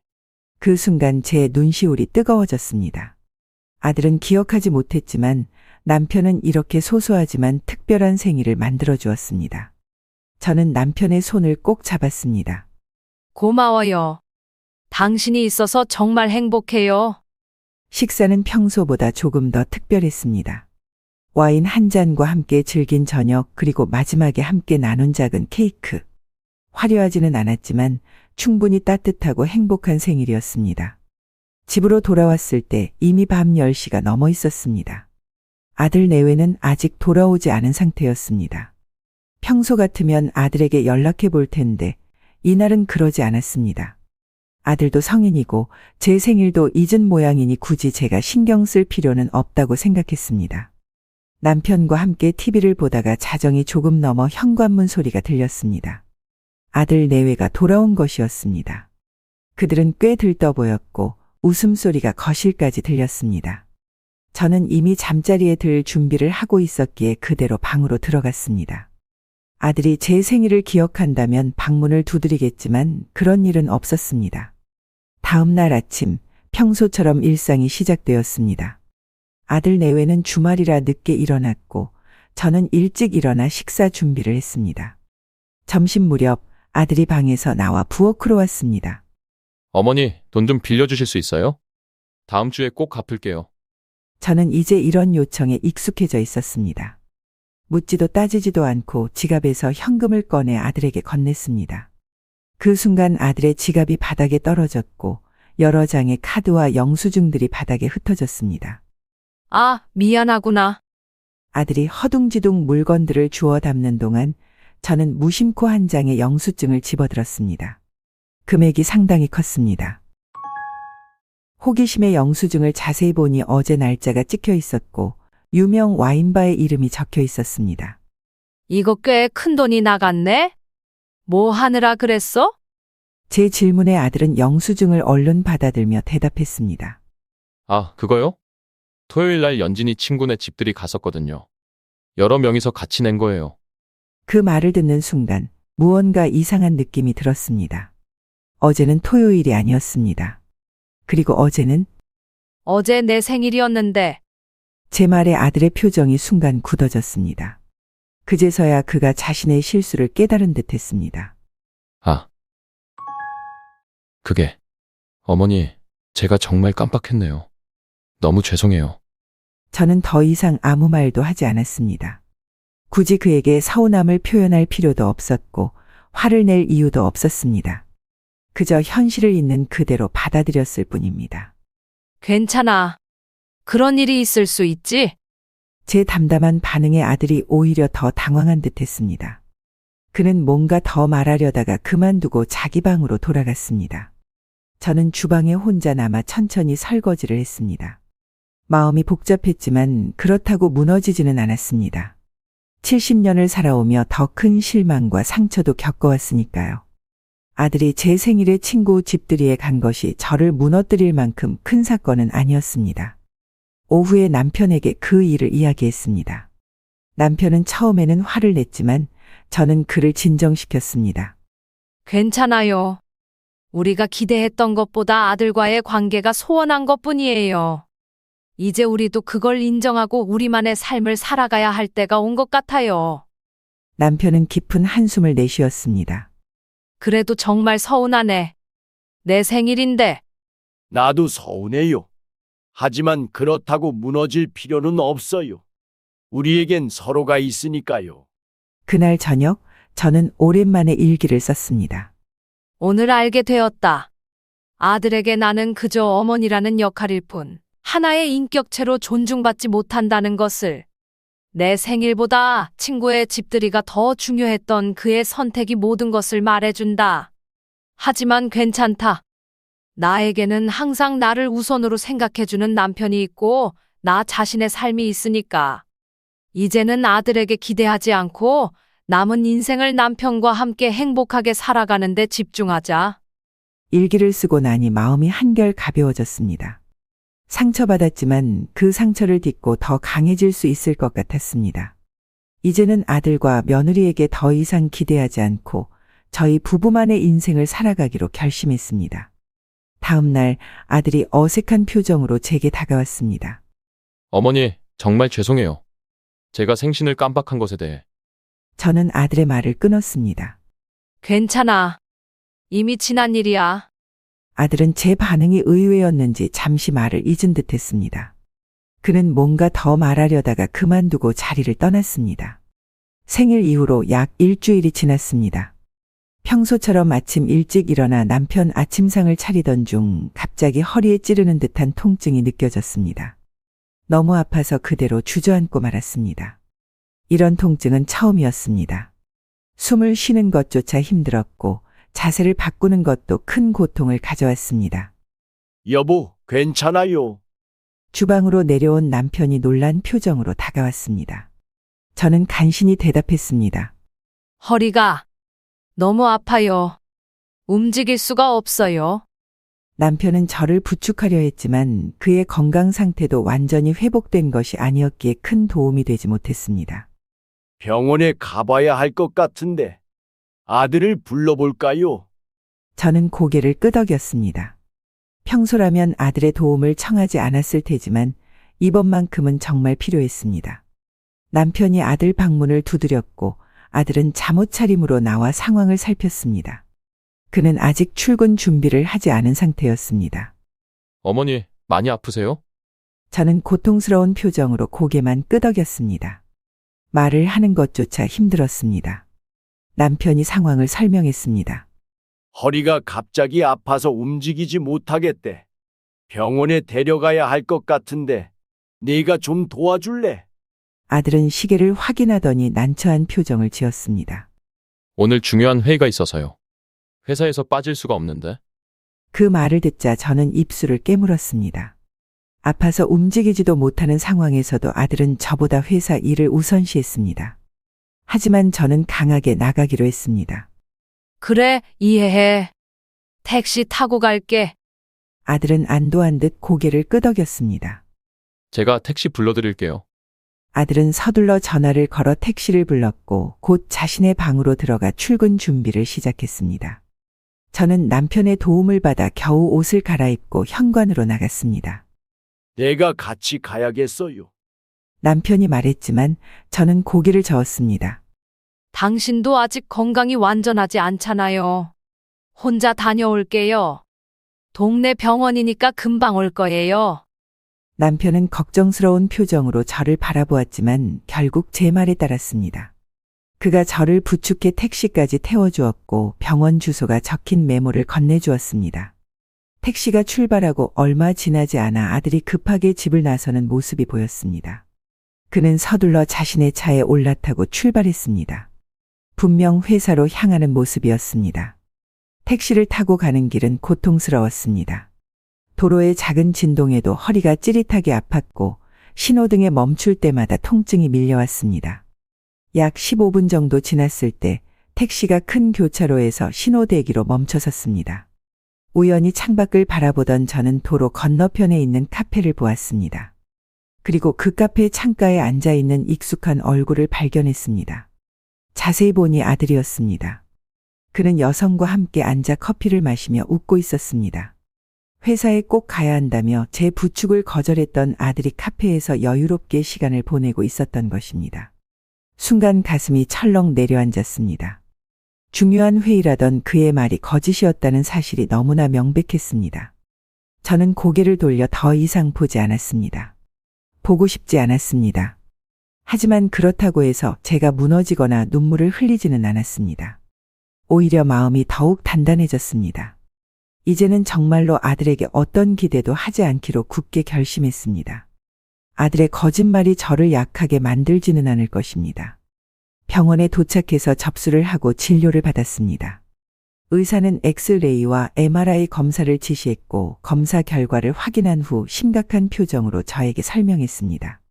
디스크 탈출증이 심하시네요. 이대로 두면 신경 손상이 올 수 있습니다. 보존적 치료로는 효과를 보기 어려울 것 같고 수술이 필요합니다. 수술이라는 말에 잠시 당황했지만 저는 침착하게 물었습니다. 수술은 언제 받아야 하나요? 가능한 한 빨리 받으시는 게 좋을 것 같습니다. 다음 주쯤 일정을 잡아볼까요? 하지만 가족과 상의하시는 게 좋겠습니다. 수술 후에는 한동안 거동이 불편하실 테니 간병할 분이 필요합니다. 저는 고개를 끄덕였습니다. 의사의 말대로 가족과 상의해야 했습니다. 하지만 이미 아들의 태도를 본 후라 큰 기대는 하지 않았습니다. 진통제 주사를 맞고 처방전을 받아 다시 택시를 타고 집으로 돌아왔습니다. 남편이 현관에서 저를 기다리고 있었고 걱정스러운 표정으로 물었습니다. 어떻게 됐어요? 많이 아파요. 저는 남편의 도움을 받아 거실 소파에 앉으며 대답했습니다. 디스크래요. 수술이 필요하대요. 남편의 표정이 더욱 걱정스러워졌습니다. 수술이요? 큰일이네. 언제 받아야 하는데요? 다음 주부터 가능하대요. 하지만 아들과 상의해야 할 것 같아요. 수술 후에는 간병이 필요하다고 하니까. 그날 저녁 아들이 퇴근하고 들어왔을 때 저는 거실 소파에 앉아 있었습니다. 아들은 저를 보자 평소와 다름없이 인사했습니다. 어머니, 병원 다녀오셨어요? 어떻게 됐어요? 마치 아침에 있었던 일이나 카페에서 본 모습에 대해 전혀 모르는 척했습니다. 저는 그의 연기에 동참하기로 했습니다. 굳이 직접적으로 대면할 필요는 없다고 생각했으니까요. 디스크래. 수술이 필요하대. 아들은 잠시 당황한 표정을 지었습니다. 수술이요? 심각한가 보네요. 저는 담담하게 말을 이었습니다. 다음 주부터 수술이 가능하대. 날짜를 잡기 전에 너와 상의하고 싶어서. 아들의 반응은 예상대로였습니다. 그는 마치 남의 일을 듣는 것처럼 무심하게 대답했습니다. 알겠어요. 어머니가 결정하시는 대로 하세요. 그 말뿐이었습니다. 제가 어떤 수술을 받아야 하는지, 얼마나 위험한지, 회복 기간은 얼마나 되는지 등의 질문은 전혀 없었습니다. 그저 알겠다는 형식적인 대답뿐이었습니다. 저는 더 이상 아무 말도 하지 않았습니다. 아들에게 기대하는 것 자체가 무의미하다는 것을 다시 한번 확인했기 때문입니다. 아들은 간단히 대화를 마치고 자기 방으로 들어갔고 저는 남편과 둘이 남았습니다. 어떻게 할래요? 수술은 언제 받을 거예요? 남편의 물음에 저는 잠시 생각에 잠겼습니다. 그리고 결심했습니다. 다음 주 초에 바로 받을래요. 의사 선생님도 빨리 받는 게 좋다고 했으니까요. 그날 밤 침대에 누워 천장을 바라보며 많은 생각이 머릿속을 스쳐 지나갔습니다. 오늘 하루 있었던 일들이 저에게는 큰 깨달음을 주었습니다. 아침에 카페에서 본 아들의 모습 그리고 수술 이야기를 들었을 때의 무관심한 반응. 모든 것이 제게는 커다란 상처였지만 동시에 더 이상 미루지 말아야 할 결단의 신호이기도 했습니다. 아들에게 더 이상 기대하지 않고 저와 남편만의 인생을 찾아가기로 결심했습니다. 70년을 살아오면서 더 큰 어려움도 이겨냈는데 이 정도 배신과 상처쯤이야 충분히 이겨낼 수 있다고 스스로를 다독였습니다. 여보, 잠들려던 남편을 불렀습니다. 그가 고개를 돌려 저를 바라보았습니다. 이제는 우리 둘만의 삶을 준비해야 할 것 같아요. 아들과 며느리는 이미 우리를 가족으로 생각하지 않는 것 같아요. 남편은 잠시 생각하더니 고개를 끄덕였습니다. 그래요. 나도 같은 생각이었어요. 우리 둘이 서로 의지하면서 살아가요. 그의 따뜻한 손이 제 손을 꼭 잡아주었습니다. 50년을 함께한 동반자의 손길이 제게는 가장 큰 위로였습니다. 병원에서 수술 날짜를 확정받고 돌아온 그날 저녁, 저는 아들에게 수술 일정을 알려주기로 했습니다. 거실에서 TV를 보고 있는 아들에게 다가갔습니다. 다음 주 수요일에 수술 받기로 했어. 아들은 TV에서 시선을 떼지 않은 채 대답했습니다. 네, 알겠습니다. 저는 계속 이야기를 이어갔습니다. 의사 선생님 말로는 수술 후에 3일 정도는 병원에 입원해야 하고 퇴원 후에도 2달 정도는 거동이 불편할 거래. 간병인을 구해야 할 것 같은데. 그제서야 아들이 TV에서 시선을 돌렸습니다. 어머니, 그게 저희가 다음 주에 가족여행 계획이 있어서요. 가족여행? 어디로? 제주도요. 회사에서 휴가를 받았고 이미 항공권과 숙소도 예약해놨어요. 다음 주 수요일부터 일요일까지 5일 일정이에요. 그럼 내 수술 날짜를 바꿔야 할까? 아들은 머뭇거리더니 대답했습니다. 저희가 일정을 바꾸기는 어려울 것 같아요. 이미 모든 예약이 완료됐고 취소하면 위약금도 있고 어머니 수술이 급한 게 아니라면 미루실 수 있지 않을까요? 알았어. 내가 병원에 전화해서 날짜를 바꿔볼게. 거실을 나와 방으로 들어가자 남편이 물었습니다. 어떻게 됐어요? 아들에게 수술 날짜 알려줬어요. 아들네가 그날 가족여행 간대요. 이미 모든 예약이 끝났다면서 우리 수술 날짜를 미루라고 하네요. 하지만 병원에 전화했을 때 의사는 날짜를 미루는 것보다 빨리 수술하는 것이 좋겠다고 했습니다.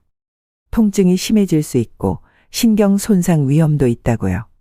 이 말을 들은 후 저는 예정대로 수술을 받기로 했습니다. 아들의 여행 일정과 상관없이 제 건강이 우선이었습니다. 다시 아들에게 알렸습니다. 의사 선생님이 수술을 미루지 않는 게 좋대. 너희는 여행 다녀와. 내가 알아서 할게. 정말요? 그럼 수술은 어떻게? 간병인 구하면 돼. 병원에서 소개해준대. 그날 밤 저는 남편과 함께 앞으로의 계획에 대해 이야기했습니다.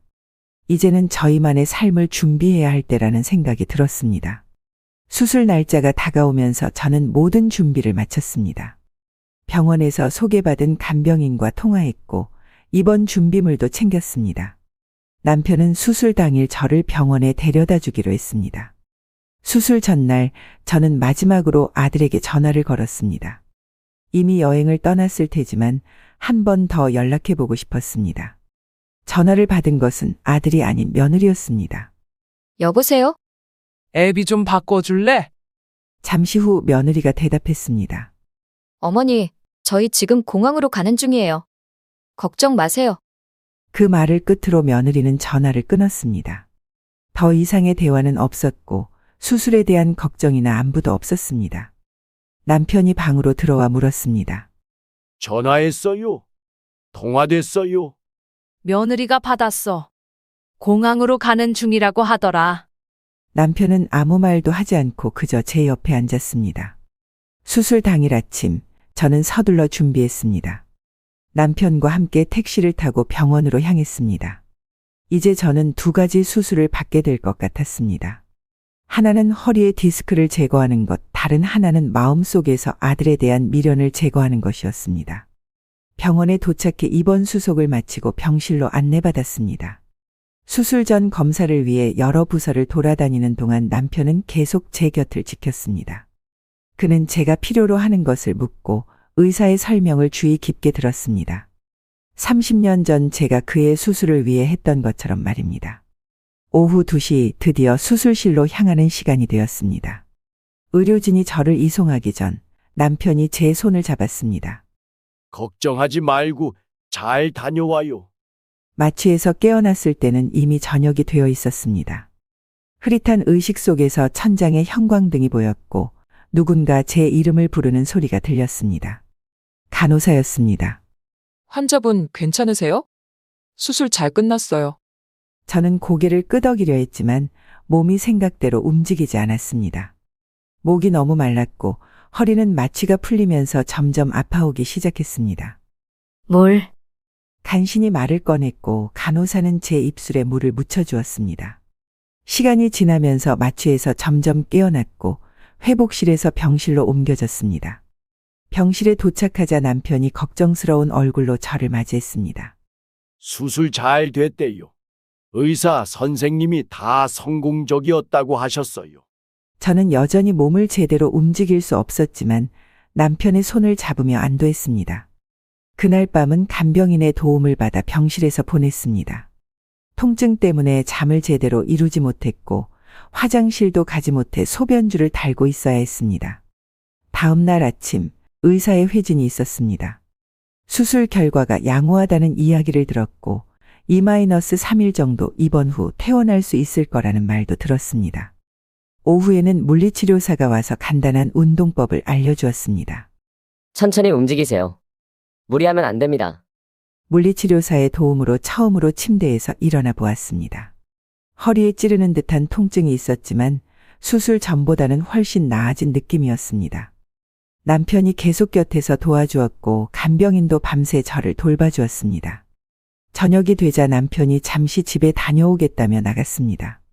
옷을 갈아입고 필요한 물품을 더 가져오기 위해서였습니다. 저는 간병인과 함께 병실에 남았습니다. 1시간쯤 지났을까 병실 문이 열리고 남편이 돌아왔습니다. 그런데 그의 뒤로 낯익은 얼굴이 보였습니다. 우리 집 옆집에 사는 박 할머니였습니다.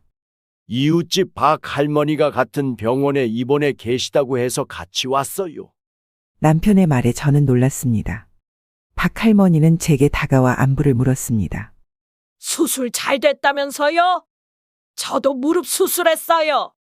바로 옆 병실이더라고요. 박 할머니와 이런저런 이야기를 나누다가 그녀가 문득 물었습니다.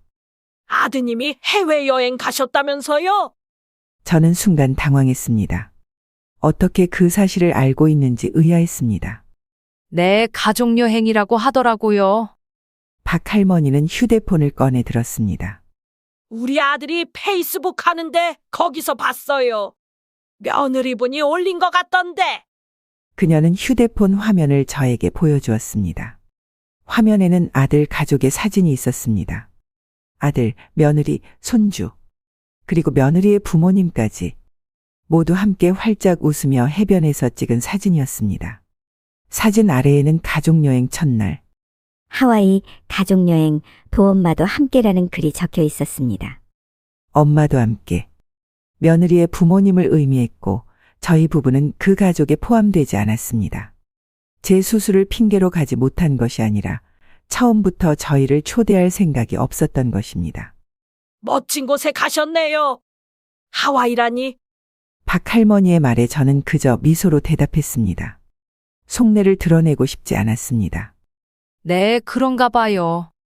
대화가 끝나고 박 할머니가 자기 병실로 돌아간 후 남편이 제게 물었습니다. 괜찮아요. 저는 고개를 끄덕였습니다. 더 이상 놀랍지도 않았습니다. 이미 예상했던 일이었으니까요. 다만 SNS에 그렇게 당당하게 올릴 정도라는 것이 새삼 씁쓸했습니다. 수술 후 3일째 되던 날 의사는 퇴원을 허락했습니다. 회복이 빠른 편이라고 했습니다. 퇴원 준비를 하면서 간병인 문제가 생겼습니다. 병원 측에서는 명절 연휴라 간병인을 구하기 어렵다고 했습니다. 명절이라 모든 간병인이 이미 예약되어 있어요. 다음 주까지는 새로 구하기 힘들 것 같습니다. 간호사의 말에 저와 남편은 난감했습니다. 제 상태로는 혼자 생활하기 어려웠고 남편 혼자서 저를 돌보는 것도 쉽지 않았습니다. 특히 남편도 완전히 건강한 상태가 아니었으니까요. 그때 옆 병실에 박 할머니가 다시 찾아왔습니다. 퇴원하신다면서요? 저도 오늘 퇴원해요. 저희의 상황을 듣고 박 할머니가 제안을 했습니다.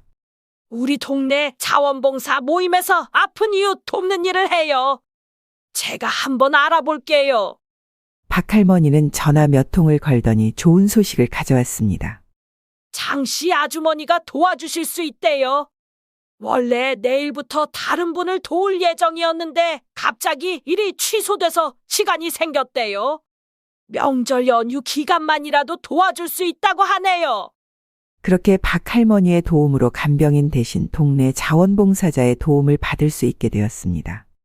퇴원 수속을 마치고 병원을 나올 때 박 할머니도 함께 나왔습니다. 그녀의 아들이 차로 데리러 왔고 저희는 택시를 타고 집으로 향했습니다. 먼저 가세요. 저는 아들이 데리러 왔어요. 내일 장씨 아주머니가 9시쯤 갈 거예요. 박 할머니의 배려에 감사 인사를 전하고 저희는 택시에 올랐습니다. 택시를 타고 가는 길 남편이 조용히 말했습니다. 참 이상한 세상이에요. 옆집 할머니가 우리 아들보다 더 신경 써주네요. 저는 대답하지 않았습니다. 더 이상 아들에 대해 이야기하고 싶지 않았습니다. 이제는 정말로 저와 남편만의 삶을 살아갈 시간이었습니다. 집에 도착했을 때는 이미 저녁이 되어 있었습니다. 남편이 저를 부축해 집으로 들어갔습니다. 아들 내외가 여행을 간 덕분에 집은 조용했습니다. 남편이 저를 2층 방까지 데려다 주었습니다. 계단을 오르는 것은 쉽지 않았지만 천천히 한 계단씩 올라 방에 도착했습니다. 남편이 저녁 식사를 준비하는 동안 저는 침대에 누워 천장을 바라보았습니다. 몸은 아팠지만 마음은 오히려 편안했습니다. 이제 모든 것이 명확해졌으니까요. 더 이상 기대하지 않고 미련을 갖지 않고 오로지 남편과 저만의 삶을 살아가기로 결심했습니다.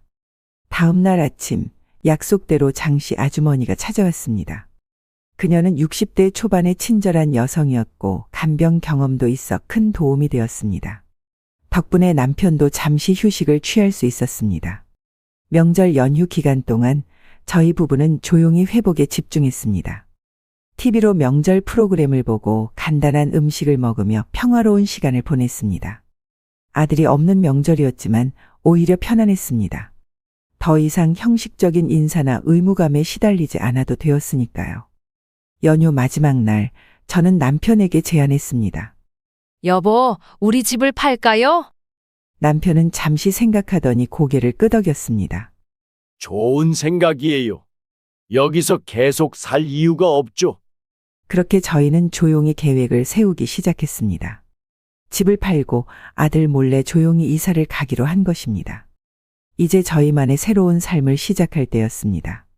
명절 연휴가 끝나고 사흘째 되던 날 현관문 소리가 들렸습니다. 아들 내외가 여행에서 돌아온 것이었습니다. 저는 2층에서 내려가지 않았고 남편만 간단히 인사를 나누었습니다. 아들이 여행 이야기를 하려 했지만 남편은 짧게 대화를 마치고 다시 2층으로 올라왔습니다. 여행은 즐거웠냐고 물어보더군요. 남편의 말에 저는 대답하지 않았습니다. 이제 그런 것에 관심이 없었습니다. 오히려 실천에 옮겨야 할 계획만 생각했습니다. 저녁이 되자 아들이 저희 방문을 두드렸습니다. 어머니, 좀 괜찮으세요? 여행 선물 드릴게요. 저는 문을 열지 않았습니다. 남편이 대신 문을 열고 아들과 이야기했습니다. 어머니가 지금 많이 아파. 나중에 이야기해. 문이 닫히고 저는 남편에게 물었습니다. 뭐래요? 기념품이라고 초콜릿을 주더군요. 저는 쓴웃음을 지었습니다. 초콜릿 하나로 모든 것이 해결될 거라고 생각하는 아들의 모습이 안타까웠습니다. 그날 밤 저는 오랜만에 깊은 잠에 들었습니다. 수술 후 2주가 지났습니다. 허리 통증은 많이 나아졌지만 아직 완전히 회복되지는 않았습니다. 매일 정해진 시간에 물리치료를 받았고 꾸준히 약을 복용했습니다. 남편은 식사 준비부터 집안일까지 모든 것을 도맡아 했습니다. 아들 내외는 여행에서 돌아온 후에도 저희에게 별 관심을 보이지 않았습니다. 어느 날 오후 박 할머니가 집에 찾아왔습니다.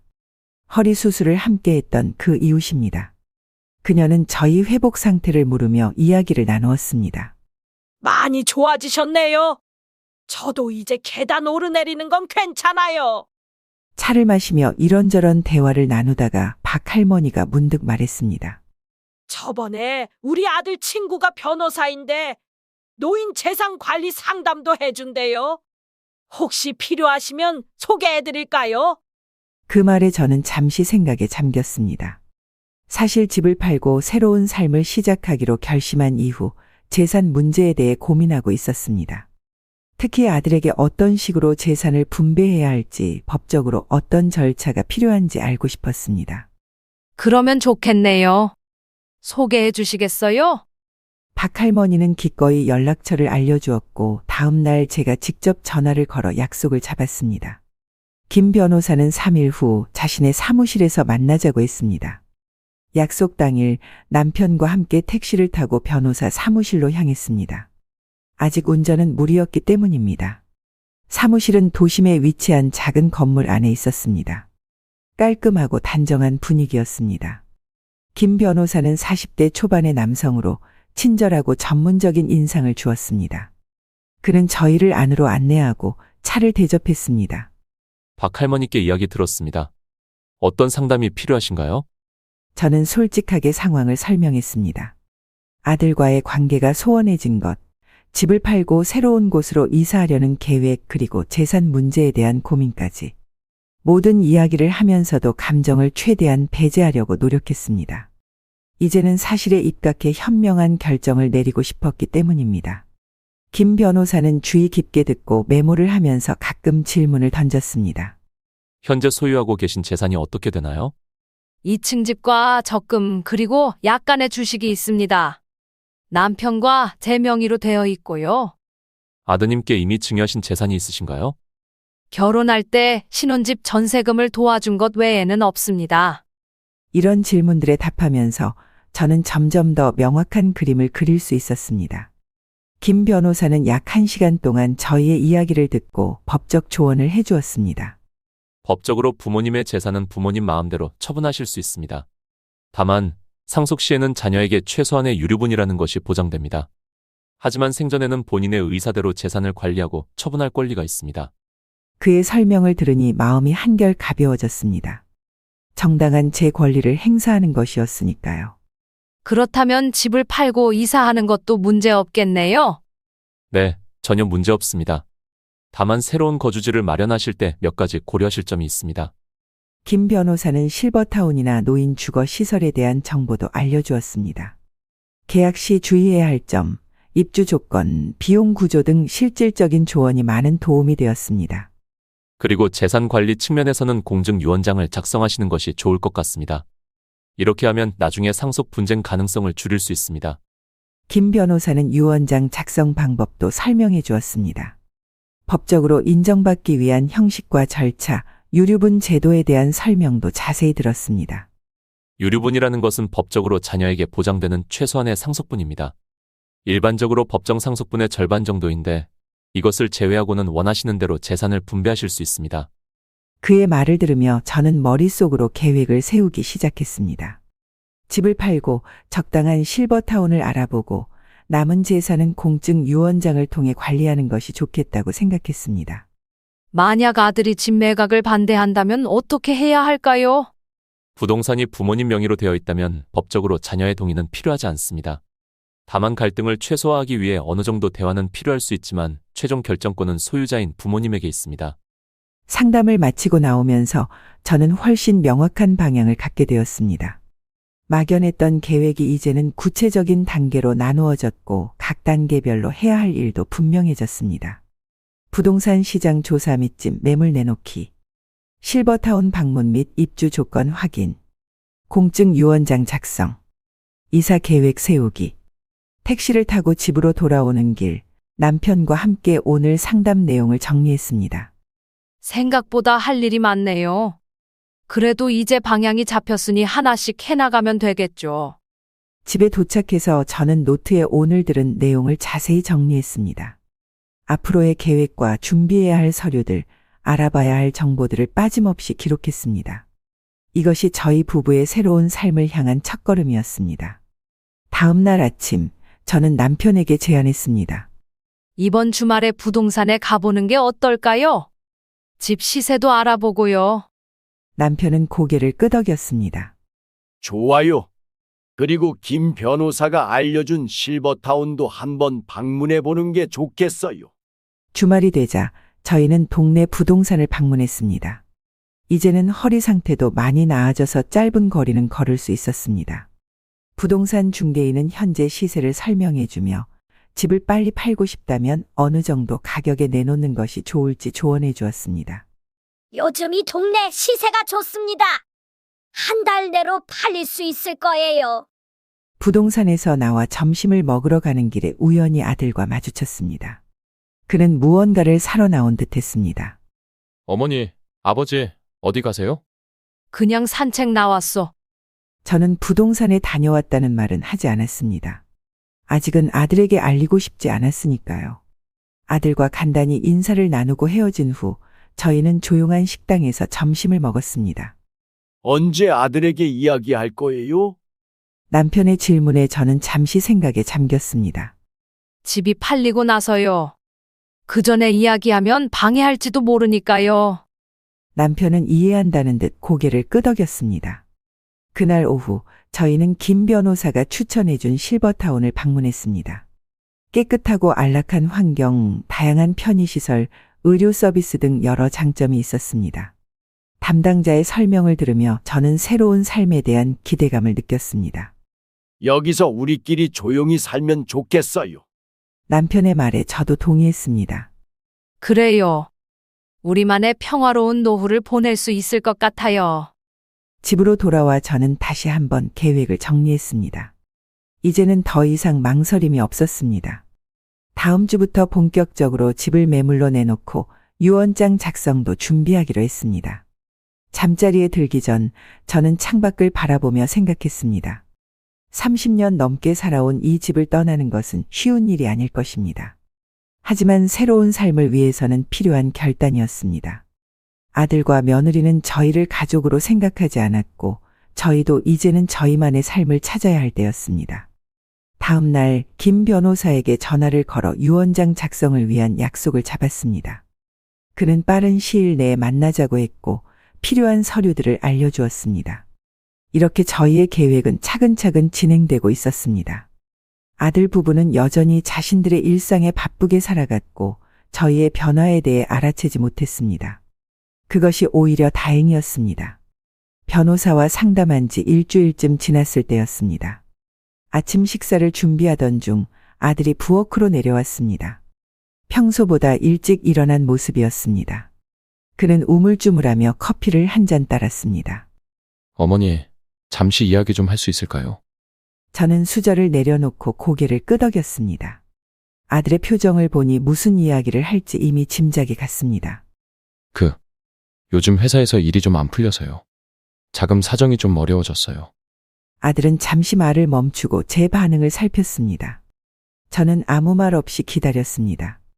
다음 달에 대출금도 갚아야 하고 아내가 차도 바꾸고 싶어 하는데 어머니, 혹시 300만 원만 빌려주실 수 있을까요? 다음 달에 꼭 갚을게요. 그동안 수십 번 들었던 이야기였습니다. 다음 달에 갚겠다는 약속은 한 번도 지켜진 적이 없었습니다. 매번 저는 돈을 빌려주었고 매번 그것은 그대로 사라졌습니다. 하지만 이번에는 달랐습니다. 더 이상 너희에게 줄 돈이 없다. 제 대답에 아들의 표정이 순간 굳어졌습니다. 그는 제가 농담하는 줄 알고 어색하게 웃었습니다. 어머니, 진지하게 말씀드리는 거예요. 정말 급해서. 나도 진지해. 더 이상 돈을 빌려줄 수 없어. 아들의 얼굴이 점점 변했습니다. 처음에는 놀라움, 그 다음은 불신, 그리고 마지막에는 분노가 스쳐 지나갔습니다. 갑자기 왜 그러세요? 전에는 항상 도와주셨잖아요. 그래, 전에는 그랬지. 하지만 이제는 안 돼. 나도 내 노후를 위해 돈이 필요해. 아들은 이해할 수 없다는 듯 저를 바라보았습니다. 그의 눈에는 당혹감이 가득했습니다. 저는 그의 시선을 피하지 않고 똑바로 마주 보았습니다. 어머니? 정말 없으세요? 아니면 그냥 주기 싫으신 거예요? 그의 말에 저는 담담하게 대답했습니다. 둘 다야. 없기도 하고 주기 싫기도 해. 아들은 더 이상 말을 잇지 못했습니다. 그는 자리에서 일어나 자기 방으로 돌아갔고 얼마 후 크게 현관문을 닫고 나가는 소리가 들렸습니다. 남편이 방에서 나와 물었습니다. 무슨 일 있었어요? 애가 화가 난 것 같던데. 저는 상황을 설명했고 남편은 고개를 끄덕였습니다. 잘했어요. 누굴 탓하겠습니까? 우리가 잘못 키웠는데. 아들의 표정이 굳어지는 것을 본 순간 저는 제 결심이 옳다는 확신이 들었습니다. 그의 반응을 보니 그동안 저를 어떻게 생각했는지 명확해졌습니다. 저는 그에게 그저 돈을 제공하는 수단에 불과했던 것입니다. 그날 저녁 아들은 늦게 돌아왔습니다. 평소와 달리 술 냄새가 강하게 났습니다. 그는 저희 부부를 보지 않고 곧바로 자기 방으로 들어갔습니다. 며느리도 그날은 말없이 방에만 있었습니다. 다음 날 아침 아들 부부는 평소보다 일찍 나가버렸고 집은 조용해졌습니다. 저는 남편과 함께 차를 마시며 앞으로의 계획을 이야기했습니다. 이제 정말 집을 매물로 내놓을 때가 된 것 같아요. 남편은 동의했습니다. 그래요. 더 이상 망설일 필요 없어요. 그날 오후 저희는 함께 동네에서 조금 떨어진 부동산을 찾았습니다. 아들 내외가 모르는 곳이었습니다. 부동산 중개인에게 상황을 간략히 설명하고 집을 매물로 내놓았습니다. 최대한 빨리 팔고 싶습니다. 시세보다 조금 낮게 내놓아도 좋으니 좋은 매수자를 찾아주세요. 중개인은 저희의 요청을 이해한다며 최선을 다하겠다고 약속했습니다. 집을 내놓은 후 저희는 실버타운 계약도 준비했습니다. 이미 방문해둔 실버타운 중에서 가장 마음에 드는 곳을 선택했고 입주 가능 시기를 문의했습니다. 한 달 후면 입주 가능하세요. 계약금만 납부하시면 됩니다. 모든 것이 순조롭게 진행되었습니다. 집을 매물로 내놓은 지 3주 정도 지났을 때 부동산 중개인에게서 연락이 왔습니다. 좋은 소식이 있습니다. 매수자가 나타났는데 원하시는 가격에 계약할 의향이 있습니다. 내일 오셔서 계약서를 작성하시겠어요?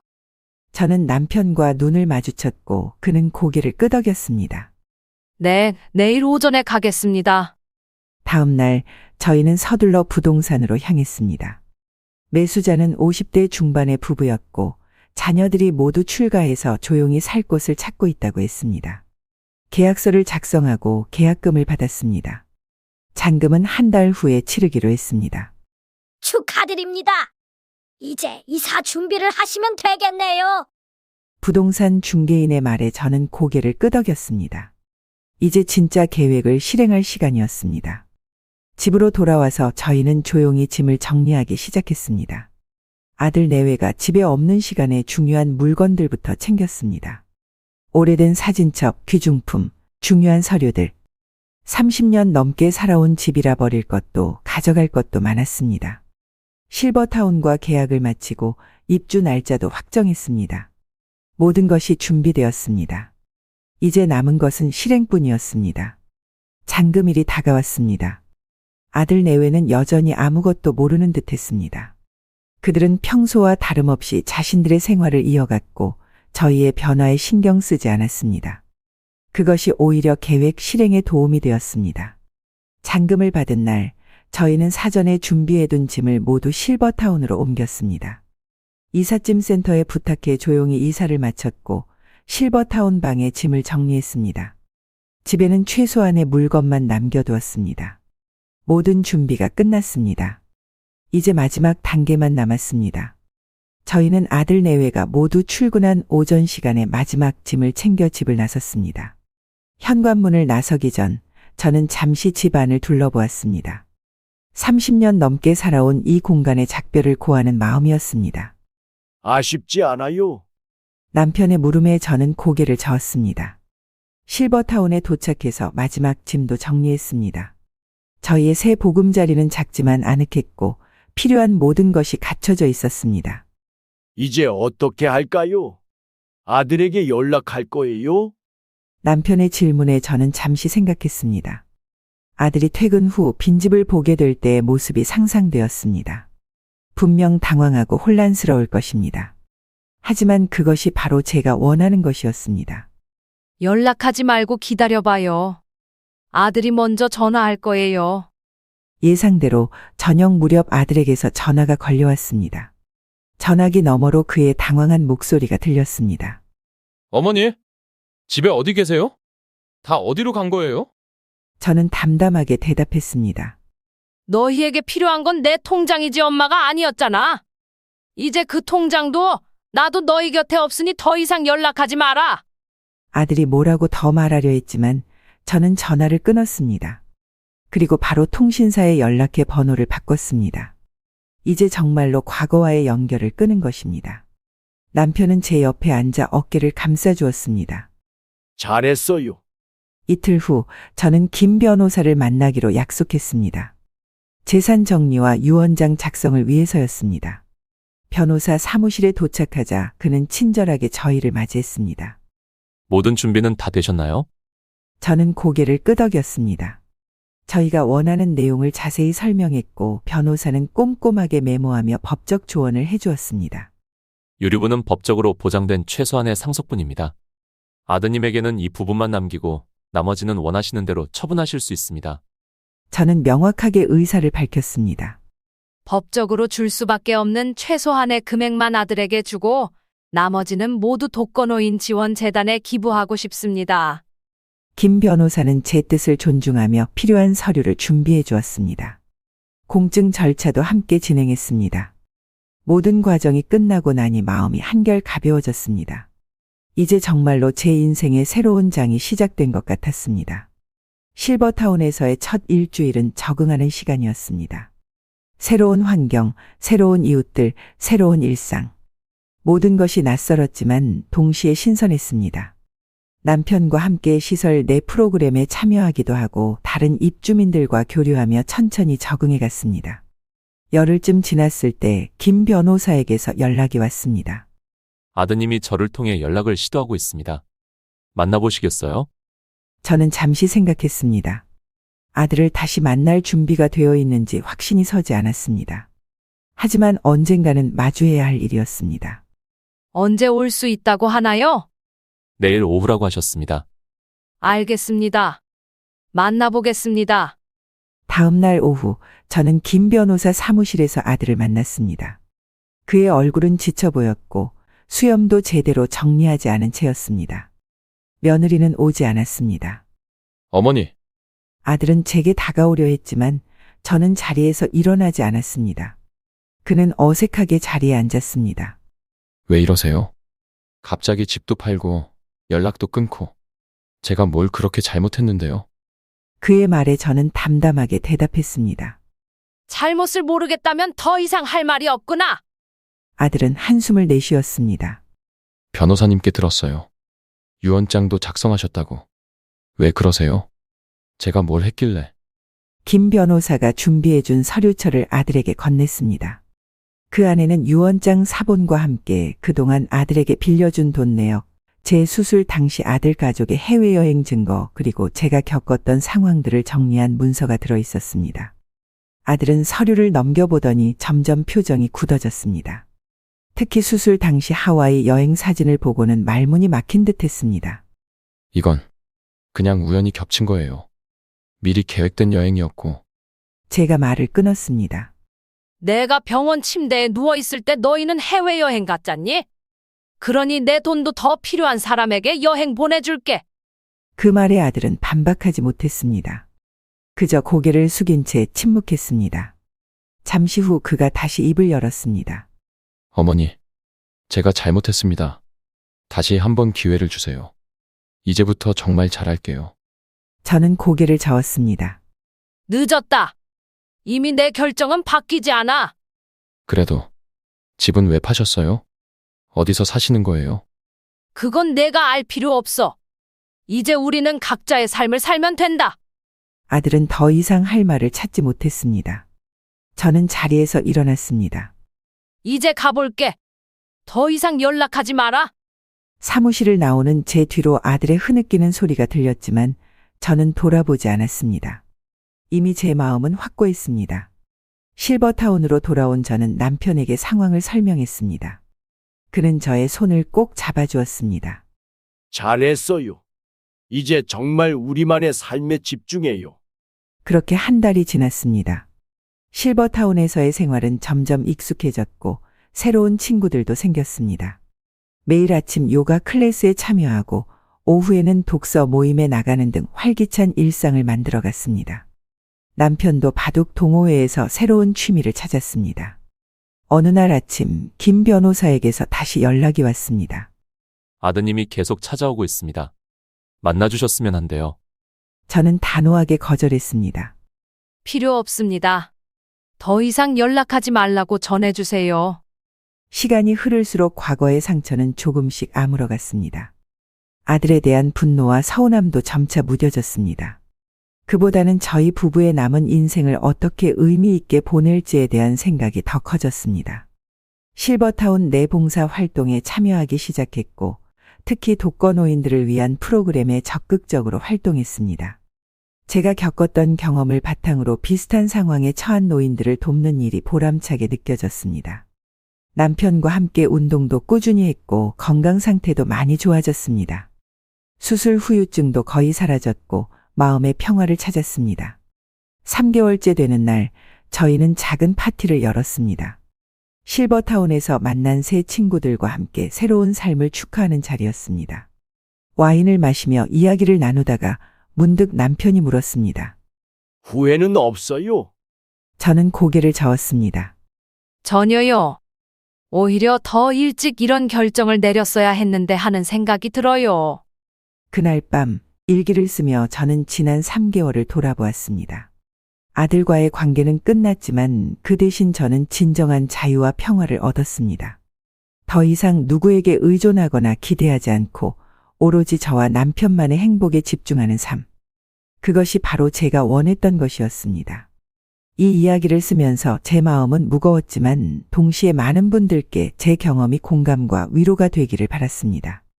70년을 살아오며 겪은 일들은 쉽지 않았고 특히 제 자식에게서 느낀 배신감은 말로 표현하기 어려운 아픔이었습니다. 자식을 위해 평생을 희생하며 살아온 어머니로서 정작 필요할 때 외면받는 서러움을 아는 분들이 계실 겁니다. 그 마음 너무나 잘 압니다. 때로는 참고 견디는 것이 미덕이라 배우며 살아왔지만 결국 제 자신을 위한 결단을 내려야 했습니다. 제가 내린 선택이 누군가에게는 과하게 보일 수도 있습니다. 하지만 자신의 가치를 지키고 존엄성을 회복하는 것은 나이가 들어도 포기할 수 없는 권리입니다. 이제 저는 새로운 삶을 살고 있습니다. 더 이상 누군가의 어머니가 아닌 한 사람으로서의 제 삶을 찾아가고 있습니다. 여러분 중에 비슷한 상황에 처한 분이 계시다면 스스로를 소중히 여기시길 바랍니다. 우리의 인생은 끝까지 우리 자신의 것입니다. 가족이라는 이름으로 모든 것을 참아내야 할 필요는 없습니다. 때로는 떠나는 것이 더 큰 사랑이 될 수도 있습니다. 제 이야기가 여러분에게 작은 용기가 되었으면 합니다. 우리 모두가 행복하고 존중받는 노년을 맞이할 수 있기를 진심으로 바랍니다.